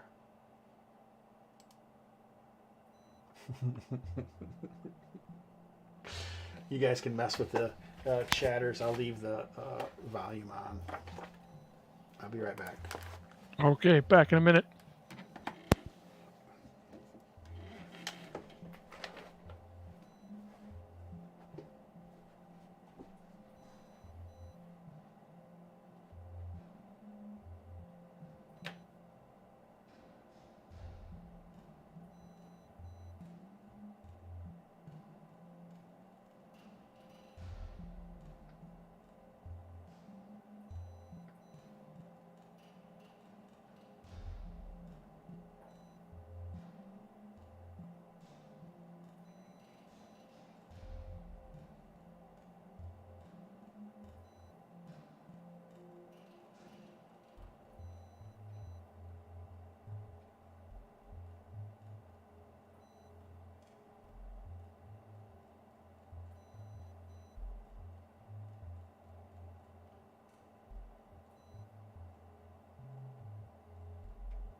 Try to clean something up here.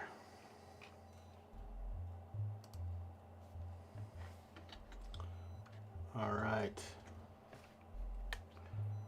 I did get, we can open up the mailbag briefly. I got a Kickstarter, one portion of it from Spellsword.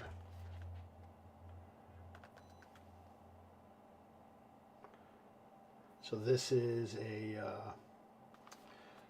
kind of a cross between OSR and newer school.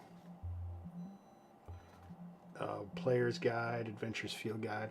This is from the same guy who did The Evils of Ilmire, if you ever saw those. So these are all zine format with some decent art by DC Stow, I think his name is, or DC Stow. Yeah, DC Stow, S-T-O-W. I'm not opening them. All I did was open them out of the packaging, and that's it so far. It was supposed to be done quite a while ago, actually, but I know there were some issues with home life or something. He got divorced or something, so there's also a setting book that you can use these to play, so maybe we'll play this sometime. I don't know. It looks really cool. It's a nice looking, very fine. These zines look way better than my zines, I can tell you that. Anyway, there you go. The mailbag, guys.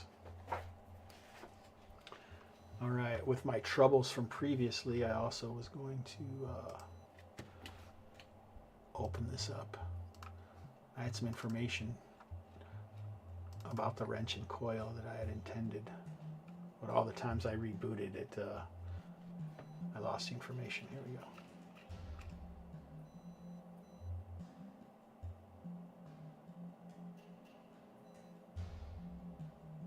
All right, I just wanted to get the info from Toolmag because I did not put it on. Now we got it. All right, so Saggy Jello, Kustash, thanks for hanging out with us on the old Twitch. Looks like we got Red One, James Richards, Jonathan Davis all chilling on the YouTubes. Hey everybody, thanks for hanging out with us. It's pretty fun. Red One I know is from the Low Fantasy Gaming Discord. Jonathan Davis plays on Thursdays, and I think you've played with him before, Peter, right, John? No, maybe. I don't know. I don't remember. Zach Run. He used to play in a. Yeah, he played in that Hyperborea game that we played. Oh, yeah. Okay, yeah. It was a while ago. Yeah. James plays in Calmata occasionally. We're going to get to play some We Deal in Lead eventually, if that ever flipping works out. Jonathan Davis says he's painting and yelling at the players. I'd be curious to know what he's yelling. I don't know. All right, it seems like... Oh, go ahead, Peter. I was just going to say he's probably yelling, eat your broccoli. It's supposed to be bamboo, but that was what I rolled up. But I know there's not a whole lot of bamboo devil creatures from Beyond the Veil images, and I'm not an artist. So all of the patrons of the area were created by Don John's random tavern generator, obviously with some tweaks, but I have to say thank you to those things, and like I say, the Tome of Adventure Design. And this is really only the intro portion to the whole adventure, to be honest. If a character doesn't die in your intro portion, I mean, it's just not a very good intro portion.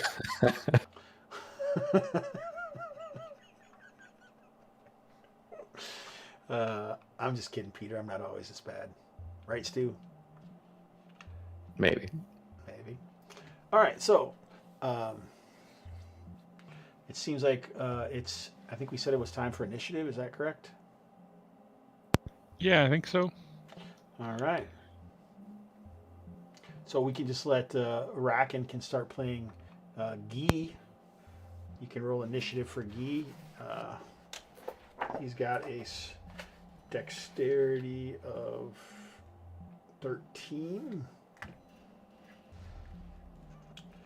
All right, nice. This is fantastic. 14. All right, I think this matronly woman is dragging Stasius away.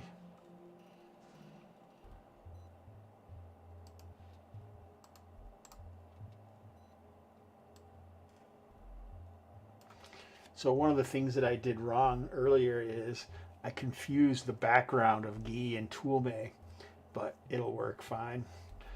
Now that I actually looked up my notes, so none of that matters. Well, it's always the narrative is what we're going to keep fiction-wise.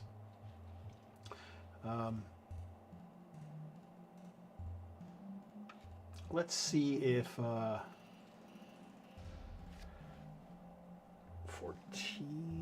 Let me see what this guy's.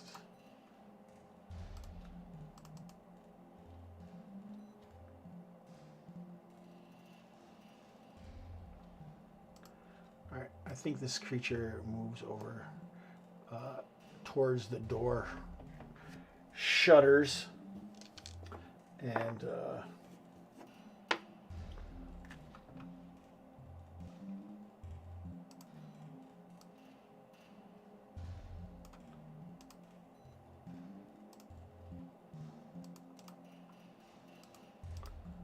3 more of these creatures.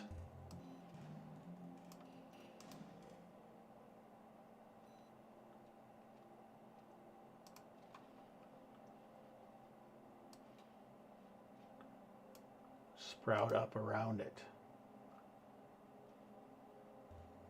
This is worse than Skeleking, isn't it? Let's not get carried away. All right. So these 3 creatures kind of hit the ground and no, saggy jelly.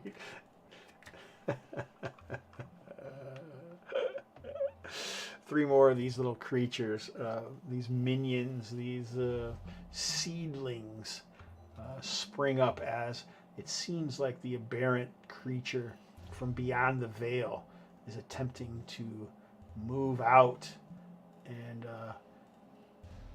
seed Northgate beyond. All right. That seems like a wonderful thing. I think this guy is going to attack Guy. 12.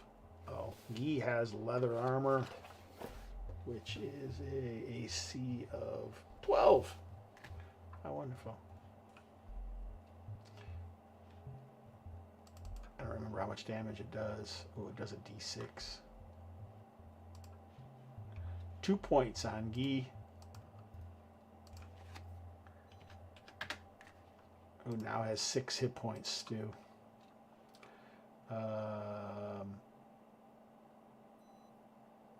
That's it. I think it is your guys' turn. Only missed it by 1, Bartel. What are you going to do? I'm going to pull out my short bow and shoot the big creature if I can. Yeah, I think it'll take you a round in this game to pull out your short bow. Okay. Prepare it. That's fine. Are you going to stay here or are you going to move? I'd like to move about to there. All right, I don't know if you can see, but you can't even see the creature now because it's kind of moved past into the foyer. You see these walls and such. Oh, yeah. Okay. You could move up here on top of the bar if you wanted to. Yeah, that's a good idea. Top of the bar. All right, Bartel clambers on top of the bar and whips out his bow and quickly strings it as the expert that he is. What's Guy going to do? He's got one of these creatures fighting him, Stu. Yeah, he's going to try to bash at it. And 19. Oh, 19. So, would we say Guy was using a short sword? Thought sword No, for one. sword. Yeah. So whenever you roll a 19 in this game, I think that means he disarmed it, but which means he actually lopped off its arm that was holding it up, and he falls to the ground. Purplish ichor squirts out and falls dead at the feet. All right. So now it is initiative time again. You can often go back to back. All right, Bartel, great success. Nice. A 5. I think that's also a great success. All right, so 4 can go first, Bartel. I'm gonna shoot Big creature. All right. Ooh, 17 is good. An arrow funks into it.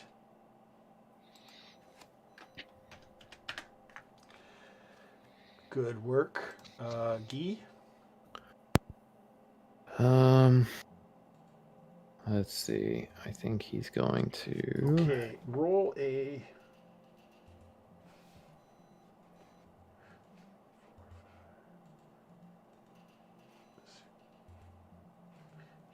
He is he's actually a sorcerer, a budding sorcerer. So he does have some spells as well, but obviously using them would be illegal. I mean, he's already passing around cloaks with broccoli demons in them, so. That wasn't purposeful though. That came from the Weaver. Yeah.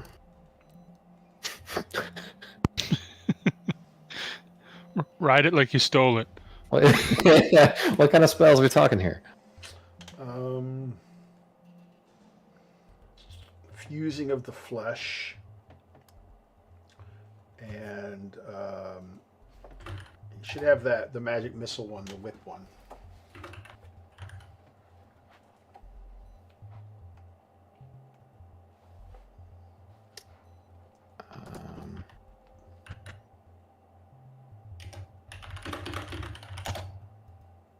I'm just trying to find a reference for him real quick, but I guess. Lash of unerring pain. So fusing of flesh is like cure light wounds. Lash of unerring pain is like magic missile. All right.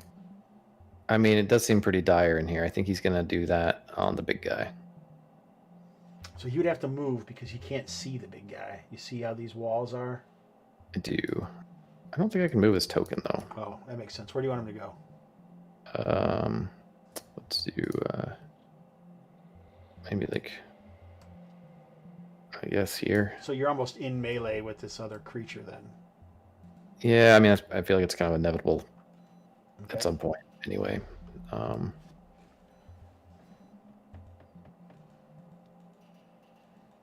Oh, okay. So you want to know what Lance of Unerring Pain does? I was trying to find it. Here we go. 1d4 plus 1. Is that what we're looking at? 1 tendril for every odd caster level. Yeah. So he's first level. Cool. Automatic hit. 1d4 plus 1. All right, here we go. Oh, eat it. Ooh, nice. Nice. So it seems like he feels a little responsible maybe for what has happened, and he's trying to stop the creature from moving in. At this point, it's like perhaps Bartel, or even in Racken, in his dreams or his painful unawakenings, are wondering if perhaps this is what has caused the quarantine, if the Weaver has other clothes out there. So it's not, I know Kustash isn't here anymore to talk about his zombie apocalypse, but it could be a broccoli apocalypse. Brockpocalypse. Brockpocalypse, indeed.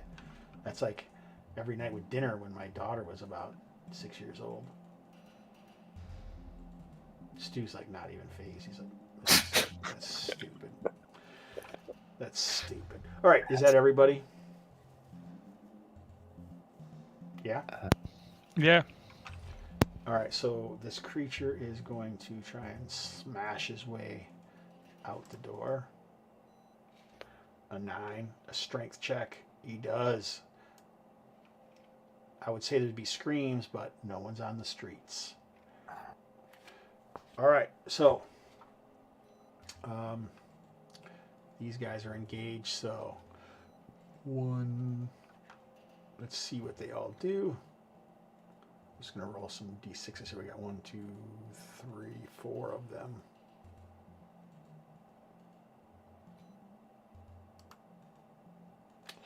Okay, 2, 1, 1, 6. All right, 6 is here. So Bartel, make a luck con save. So do a luck save with the con. great success. So you hear this strange keening as the minion in front of you starts kind of quivering or shivering in an unholy manner. The hair on the back of your neck stands up, and momentarily you feel compelled to walk towards the aberrant beast, but you shake it off. 1, 2, 2. All right, this dude is not messing around with Laga anymore. It looks like it's going to rear back and stab Laga. Does anyone care? Little. Yeah. So there's a thing in this game called a rescue exploit that you can do outside of your turn. Yeah, I don't care that much. Okay. No rescue exploits. What about Guy? Is he interested in a rescue exploit? Ah, gosh. He's not necessarily a super nice guy. Yeah, I'm gonna go with no. All right. He's, So there we go. working Mrs. Laga. Nice. All right. We got 2 others.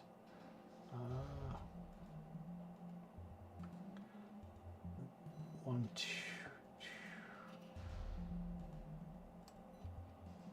This other one comes up there to kill her as well. They don't like the easy ones. 11, which is probably enough. Oh, only 1 point. She's got 6.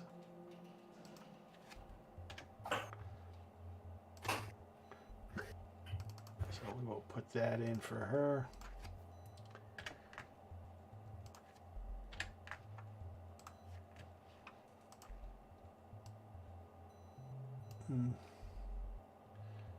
Guy. Oh, an 18. Oh, 6 points. Oh my God, you killed another guy. Oh, you know what we forgot to do? Roll a d20 for the dangerous magic. Dark and dangerous magic roll. Stu. 11.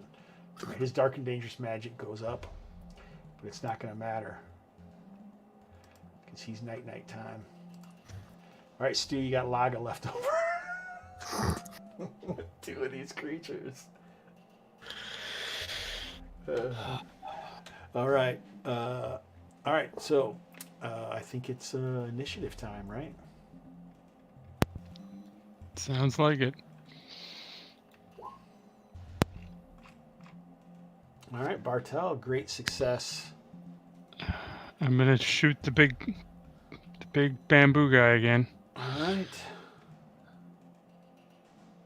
Oh wait, I messed up. You should be up still. That guy actually tried to. Guy is not down. That guy has already had, and he was. That's the one who tried to charm Bartel. I got confused. Sorry about that. Okay. You piece, right? All right. That seems to stick in a non-important area of the creature and doesn't do any damage. All right. What was that for, Guy or Stu? Which creature was he shooting? The big one still? Yeah. Yeah. And just didn't do anything? Okay. Yeah, it doesn't do enough. You need a 15. Just missed. Just missed. I see. All right. So that's a fail is what you're telling me. All right, so I'm going to attack. Oh, wait, Laga didn't get to do anything. All right. What do you think Laga is going to try to do in this situation? Run the hell away. Yeah. What's her deal? Is she a fighter at all, or? No. Yeah. She's gonna take the dodge action and run. All right, so let's attack her twice and see what happens. Oh, they both miss.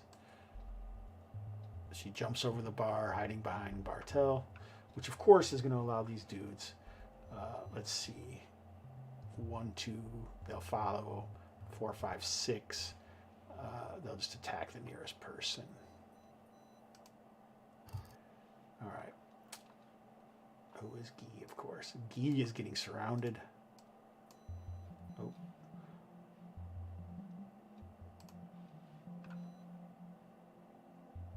Is 11 hit?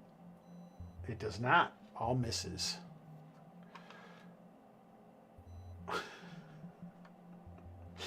What does Guy want to do?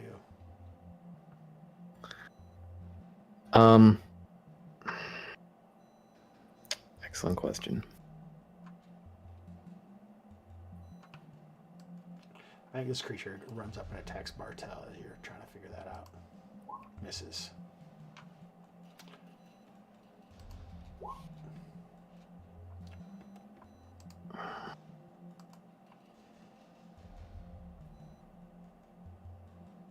What's the nature of the large creature? Like I see the picture of it.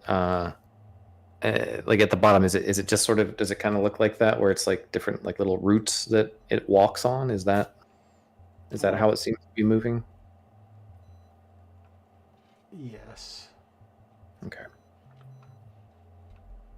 But instead of like oak or whatever this is, it's more like bamboo, you know, so it's got those individual ridges circularly around at different horizontal ridges around it. You know what I'm talking about? Yeah. All right. He's just gonna swing at one of the ones here. So here we go. 13. Oh, that hits. All right. 1 point of damage.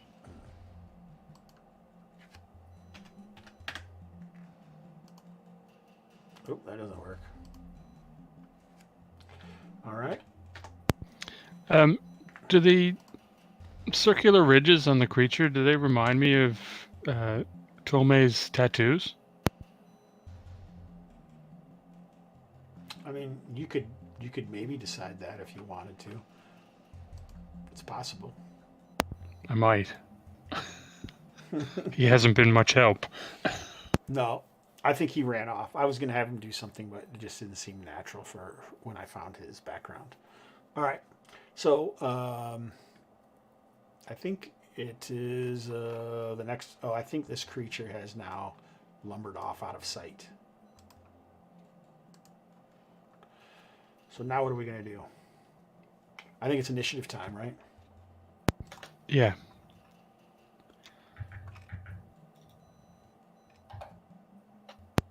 All right. What are you guys going to do? Well, I noticed there's one of these creatures next to me on the bar, so I'd like to kick it off the bar. All right. Go for it. Are you trying to knock it prone? Yeah, but I'd want to get it away from me. Okay. Yep. I get you. All right. So go ahead and roll an attack. And if you hit, no, you have to do the attack first. Oh, This is a minor exploit, so you have to do an attack and hit and do damage. all right. So it wouldn't necessarily be with your rapier, though, so you wouldn't get the +2. I But don't you'd have still- anything. What's your strength? Is it +2, or is that your attack bonus? What's that +2? Yeah, no, it's from my strength. Oh, that's fine then. All right, so that works. So you do a strength of that. I'm going to roll a strength test. A 3, you got a 2. So this creature is prone. It goes flying off backwards, and it is now prone.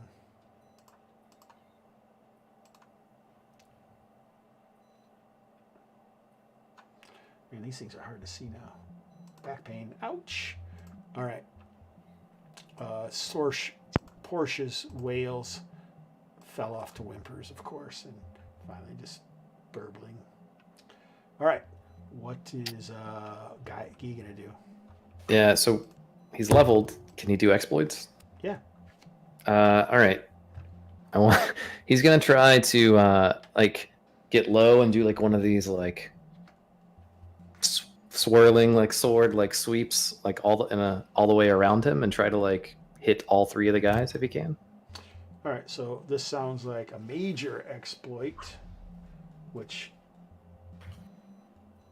his luck is a 11. Okay. So we do this major exploit. I think what we're gonna do is, like, I know I've allowed this to happen in the past. I don't know how I totally feel about doing it for extra attacks, but whatever. These aren't major creatures. They're kind of minions. So if you can't do it to these guys, stack hit points of this. So do not increase hit point damage a single target, but might increase the total damage by affecting multiple targets. Nice. So what I think we'll do is, if you roll and do damage, we'll just do, and you succeed in the exploit, we'll just round the damage out amongst all the opponents. Okay. All right. Here's the E2 hit. Oh, 18. that definitely hits. Roll your D8. We only have 2. So I think we'll just kill one of them. Seems like about the best that you can get out of that, wouldn't you say? Sure. Oh, you're supposed to do a luck test as well, I guess, to get that. But Do 20. I think maybe we'll just let you do the 2. Gosh. All right, definitely a success. So his luck goes down 1. Now roll a D3, and I guess we'll just do the 2 to however many you hit of them. Okay. 2 of them. All right, so 2 of them are actually killed by this crazy ass attack. All right, nice. All right, this guy stands up. Oh, wrong button.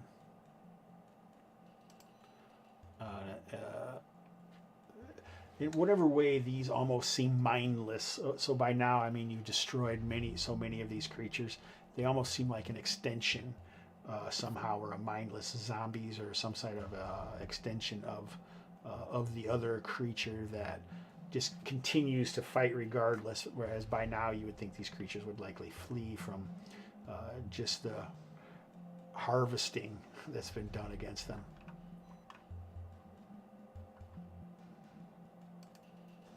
All right, it misses Guy.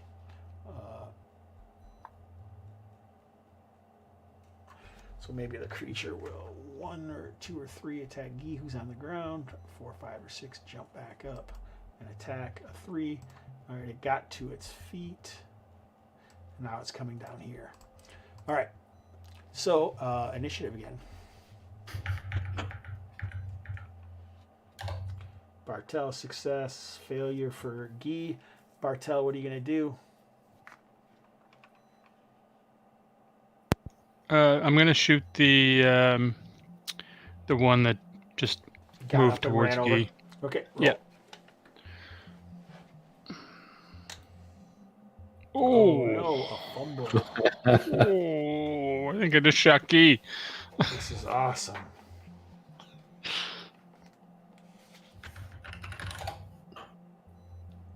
So normally a fumble basically means that the person you're attacking automatically gives a counter attack on you. But why don't you just roll the 33% and see what happens. All right, so it doesn't hit him. I wonder if a fumble, if we should rule that's like a 66% chance that you hit your ally with a fumble. But I don't really know. I'm not going to get into it too deeply right now. It's something to think about. Why don't you guys out there in chat land tell me what you think it should be? Racken is sleeping. Racken's not doing any kung fu shite because he is unconscious, but Guy is doing some kung fu shit for sure. All right, so now it's, I guess, these 2 creatures are going to try and finish off Guy.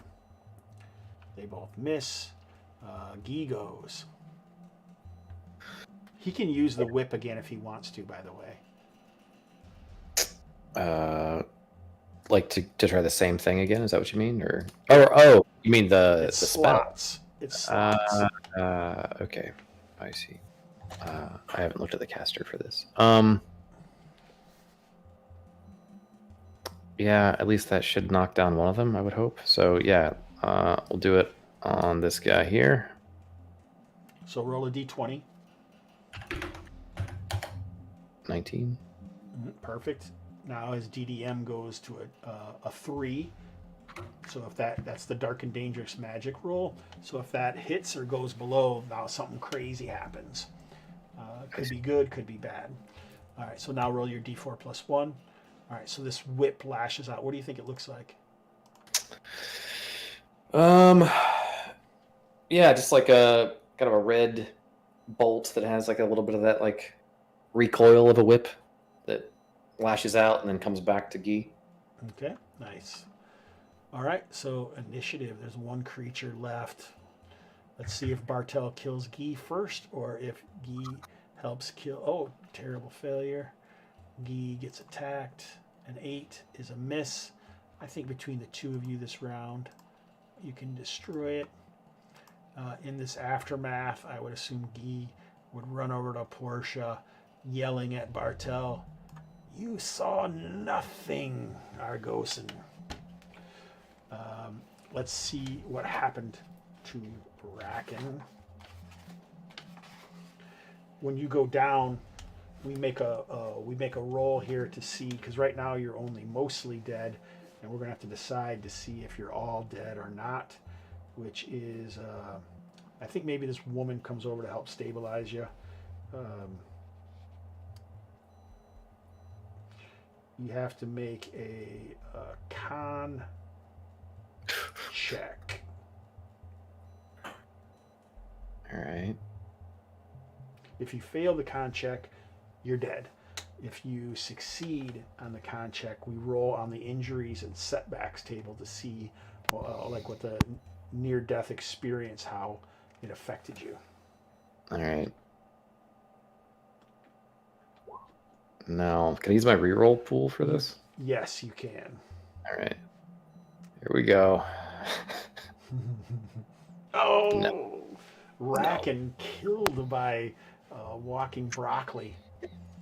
How terrible. All right. Stasius, though, survives.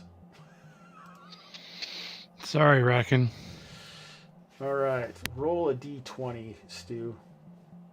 All right. 9. 9. Oh, no.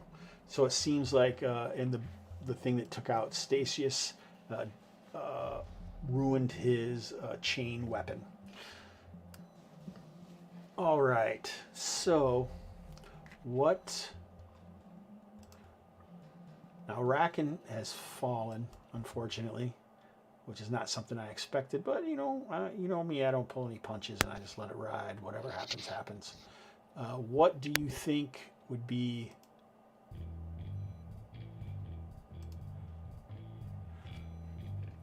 What do you think Bartel would do now?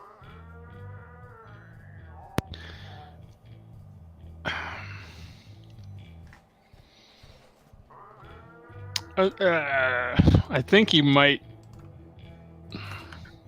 Like, obviously, the watch is going to come.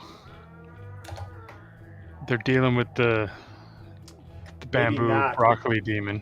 Because there's a possibility that the anointed could be dealing with multiple of these. If the weaver, if it's a, because you already know that it's been a fashionable thing getting weaver clothes.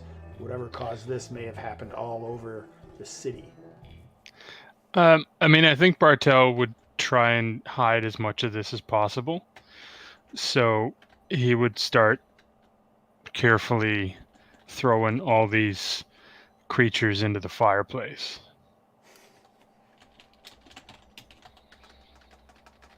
Okay, and this is where Bartel would realize that they seem quite susceptible to fire.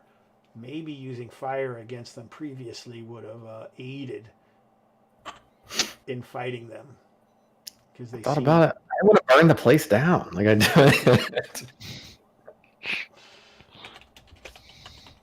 But yeah, I mean, clearing all the creatures out of here and burning them. I mean, he would, given the opportunity, he would pilfer some of the dead. All right. Is there anything else that you're interested in?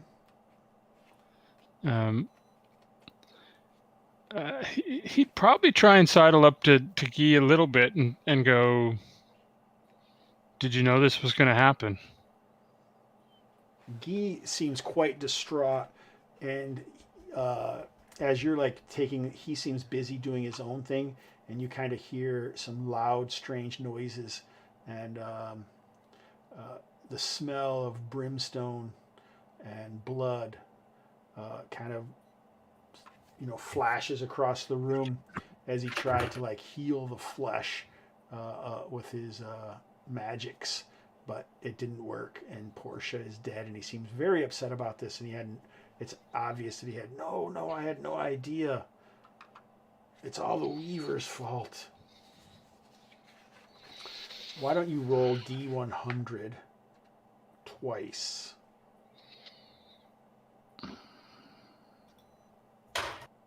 Look at those rolls. Jeez.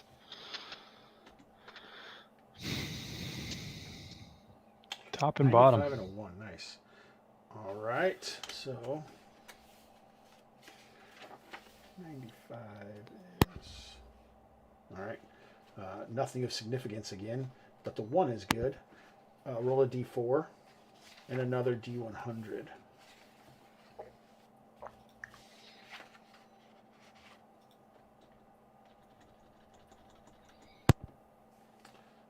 Two gold pieces and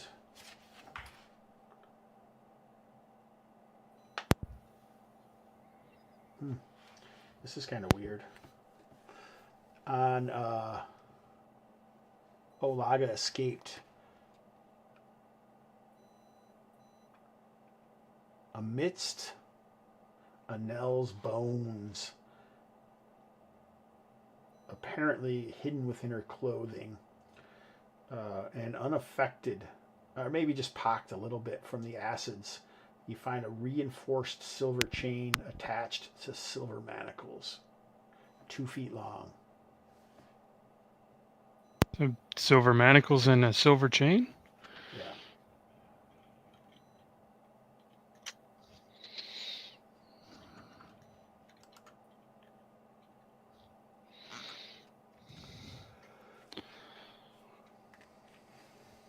Interesting.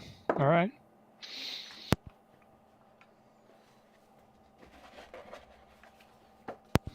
And then otherwise I will prop Racken's body up in one of the booths and make sure no one touches it. What was that movie where the dude was dead the whole movie? Breakfast at... No, that's not it. What is it? Does anybody know what I'm talking about? Weekend at Bernie's. Yeah, Weekend at Bernie's. Weekend with Racken. And the wrench and coil. Is there anything else that Bartel would want to do, or does he kind of wait out till morning, or does he flee the site, or? No, I close the door and once again just try and go under the radar. Okay. Any more interest in possibly like the Weaver or anything like that, or? Yeah, but I don't know if I'll get much out of Guy tonight. Okay. But he's definitely someone to look into. I don't really want to take Racken's money. Okay. All right. So let's move over to Stu for a bit. Stu, you got any highs and lows for the session, Stu?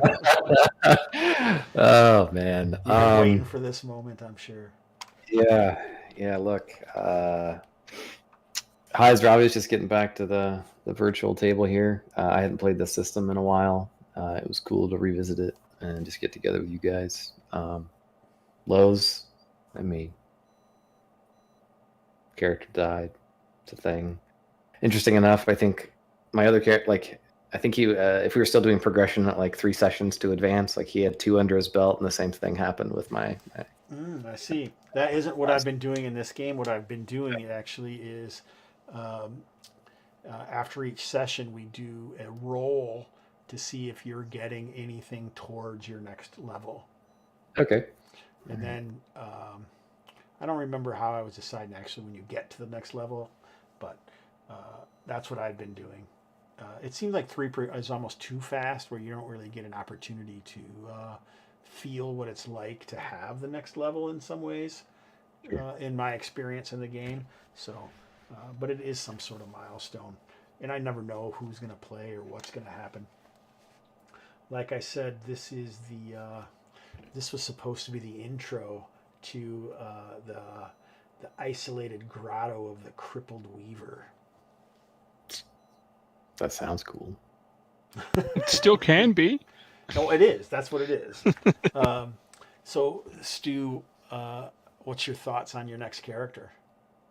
I don't know. We'll roll the dice and find out. See what it is.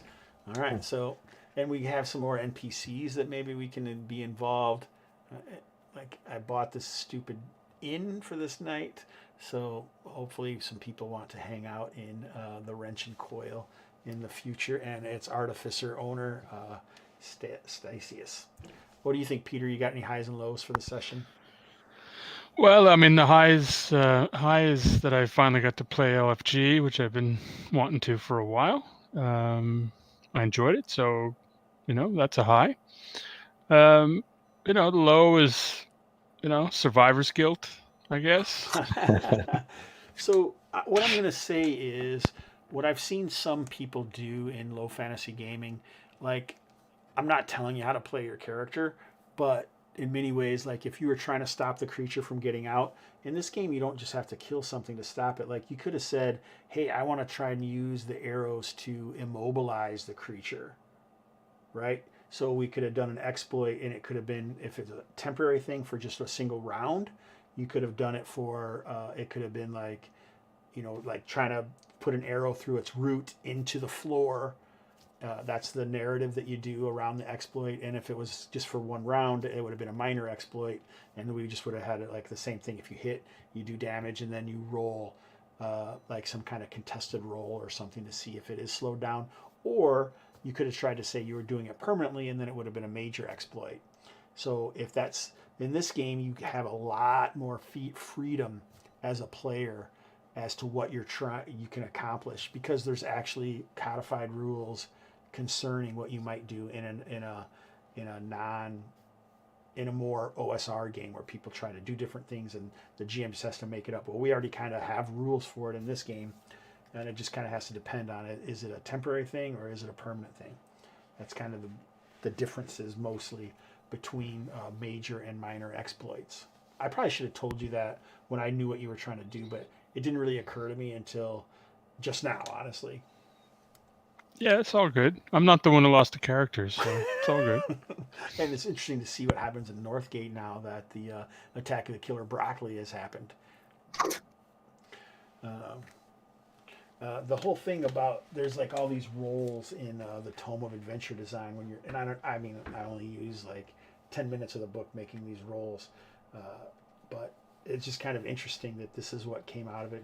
I honestly believe just as interesting as using a Conan book to inspire the session, like I've done for the majority of the other vignettes.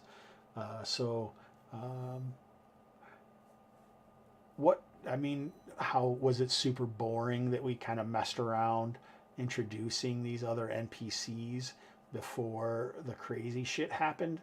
Would it have been better if we like started in media res, like, all right, you guys have been in here for a while, stuck, and I just kind of had a monologue, and then all of a sudden this creature bursts out of the woman? Or do you feel like that was a good pace, to move up to that?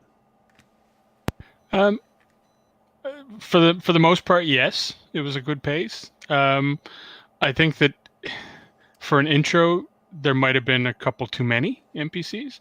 Like, obviously, we were disinterested in the two women, the one helping the other, right? With the fact that there was kind of 3 sets of 2, personally, I probably would have dropped it to 2 sets of 2, so it wasn't, it just didn't seem like it was needed. I mean, obviously there's extra bodies in the room, which is kind of needed later on, but there's only so much story that, 2 PCs are going to deal with, right? Right. So, but I didn't want to choose what it was. I've already fair enough. Pushed you so much as it is to force you into this inn of death. So that would have been my only thing. Is like everything else was perfectly fine, but I mean, obviously, there was a bit more interest towards some of the subplots over the other ones, right? So Right, and I think there always will be. Stu, do you have thoughts on that? Yeah, I'm kind of two minds. So I do tend to agree with Peter. Like at one point, I was just like, maybe we just say we wait and we wait for the thing to happen. Like 'cause there's going to be a thing, right? However, I do think another advantage though of having kind of the extra visibility to either NPCs or like getting just even a glimpse is when you have a game that has continuity, like a session or two from now, we're back here, we see people in the end be like, oh, that freaking guy, he ran during the fight, F that guy, like it does give at least like a little bit of extra, I don't know, like extra things that really contribute to that sort of continuity where, like you do see a familiar face, even if you didn't necessarily engage last time, or you see a familiar face that you did and like you remember what happened. So I think it sets up that potential, which I think is also advantageous, even if, it might have been a lot of analysis paralysis of like who we're going to talk to and that kind of thing at first. Mm-hmm. I used to run another scenario. I ran it a few times based off of the Hero System Battlegrounds book, which also started off in an inn, and but it was in the middle of winter, and everyone was meeting at the inn. And that night something happens, but you have that whole evening to engage with all the NPCs, and you never really, the players obviously don't know which NPCs are what as it goes, but then you just kind of say that it keeps going until you talk to whoever you want. But I think I've had that same thing where players feel like they're supposed to do something, but they don't necessarily know what it is. So then sometimes they just start doing like really weird shit that they never would do. So I'm always curious to see what actually happens, in these situations. And I don't think there's a wrong answer, but it's certainly there's a part of it that I don't think is great because players feel like there's something they're supposed to do and they're trying to find out what it is, right? When really there isn't necessarily something you're supposed to do. I think you should treat it almost like any other type of game. Like, what would my character really be interested in? Of course, it's harder for you guys. You just started playing these characters, really, so it's hard for you to say, oh, I think that Bartel would really be interested in why this woman was crying or whatever. So she was a widow. She's just a new widow that came here to meet with her friend, and then the thing happened. That's all that was. There wasn't, but that doesn't mean that, oh, we couldn't use that information later if we want to try and rob their house or whatever. There is a possibility of that. Sometimes I feel like maybe it does take too long, but I don't know. I only had this scene anyway, so it was okay for me to eat up some time with the NPCs. That was fine. I could have made some other things up, but it was all good. All right, good. Does anyone have anything they want to add, or should we wrap this baby up? That's good. Thanks, man. All right, thank you guys. Yeah, so much. I'm all good. Go ahead, Peter. Yeah, thank you. Thanks so much for playing and joining me in this adventure in Mr. Hobbs's Gamerhood. Thanks to all the people that hung out with us. It's good to see Saggy Jello. Stu, normally he just like quietly watches, so I think you must have brought a lot out of him there. Thanks to the guys over at the YouTube for getting involved. And until next time, let's listen to the lovely sounds of TJ Drennan. It's a beautiful day in the gamerhood, a beautiful day for my gamers. Would you be one? Could you be one? It's out about thunder, but don't despair.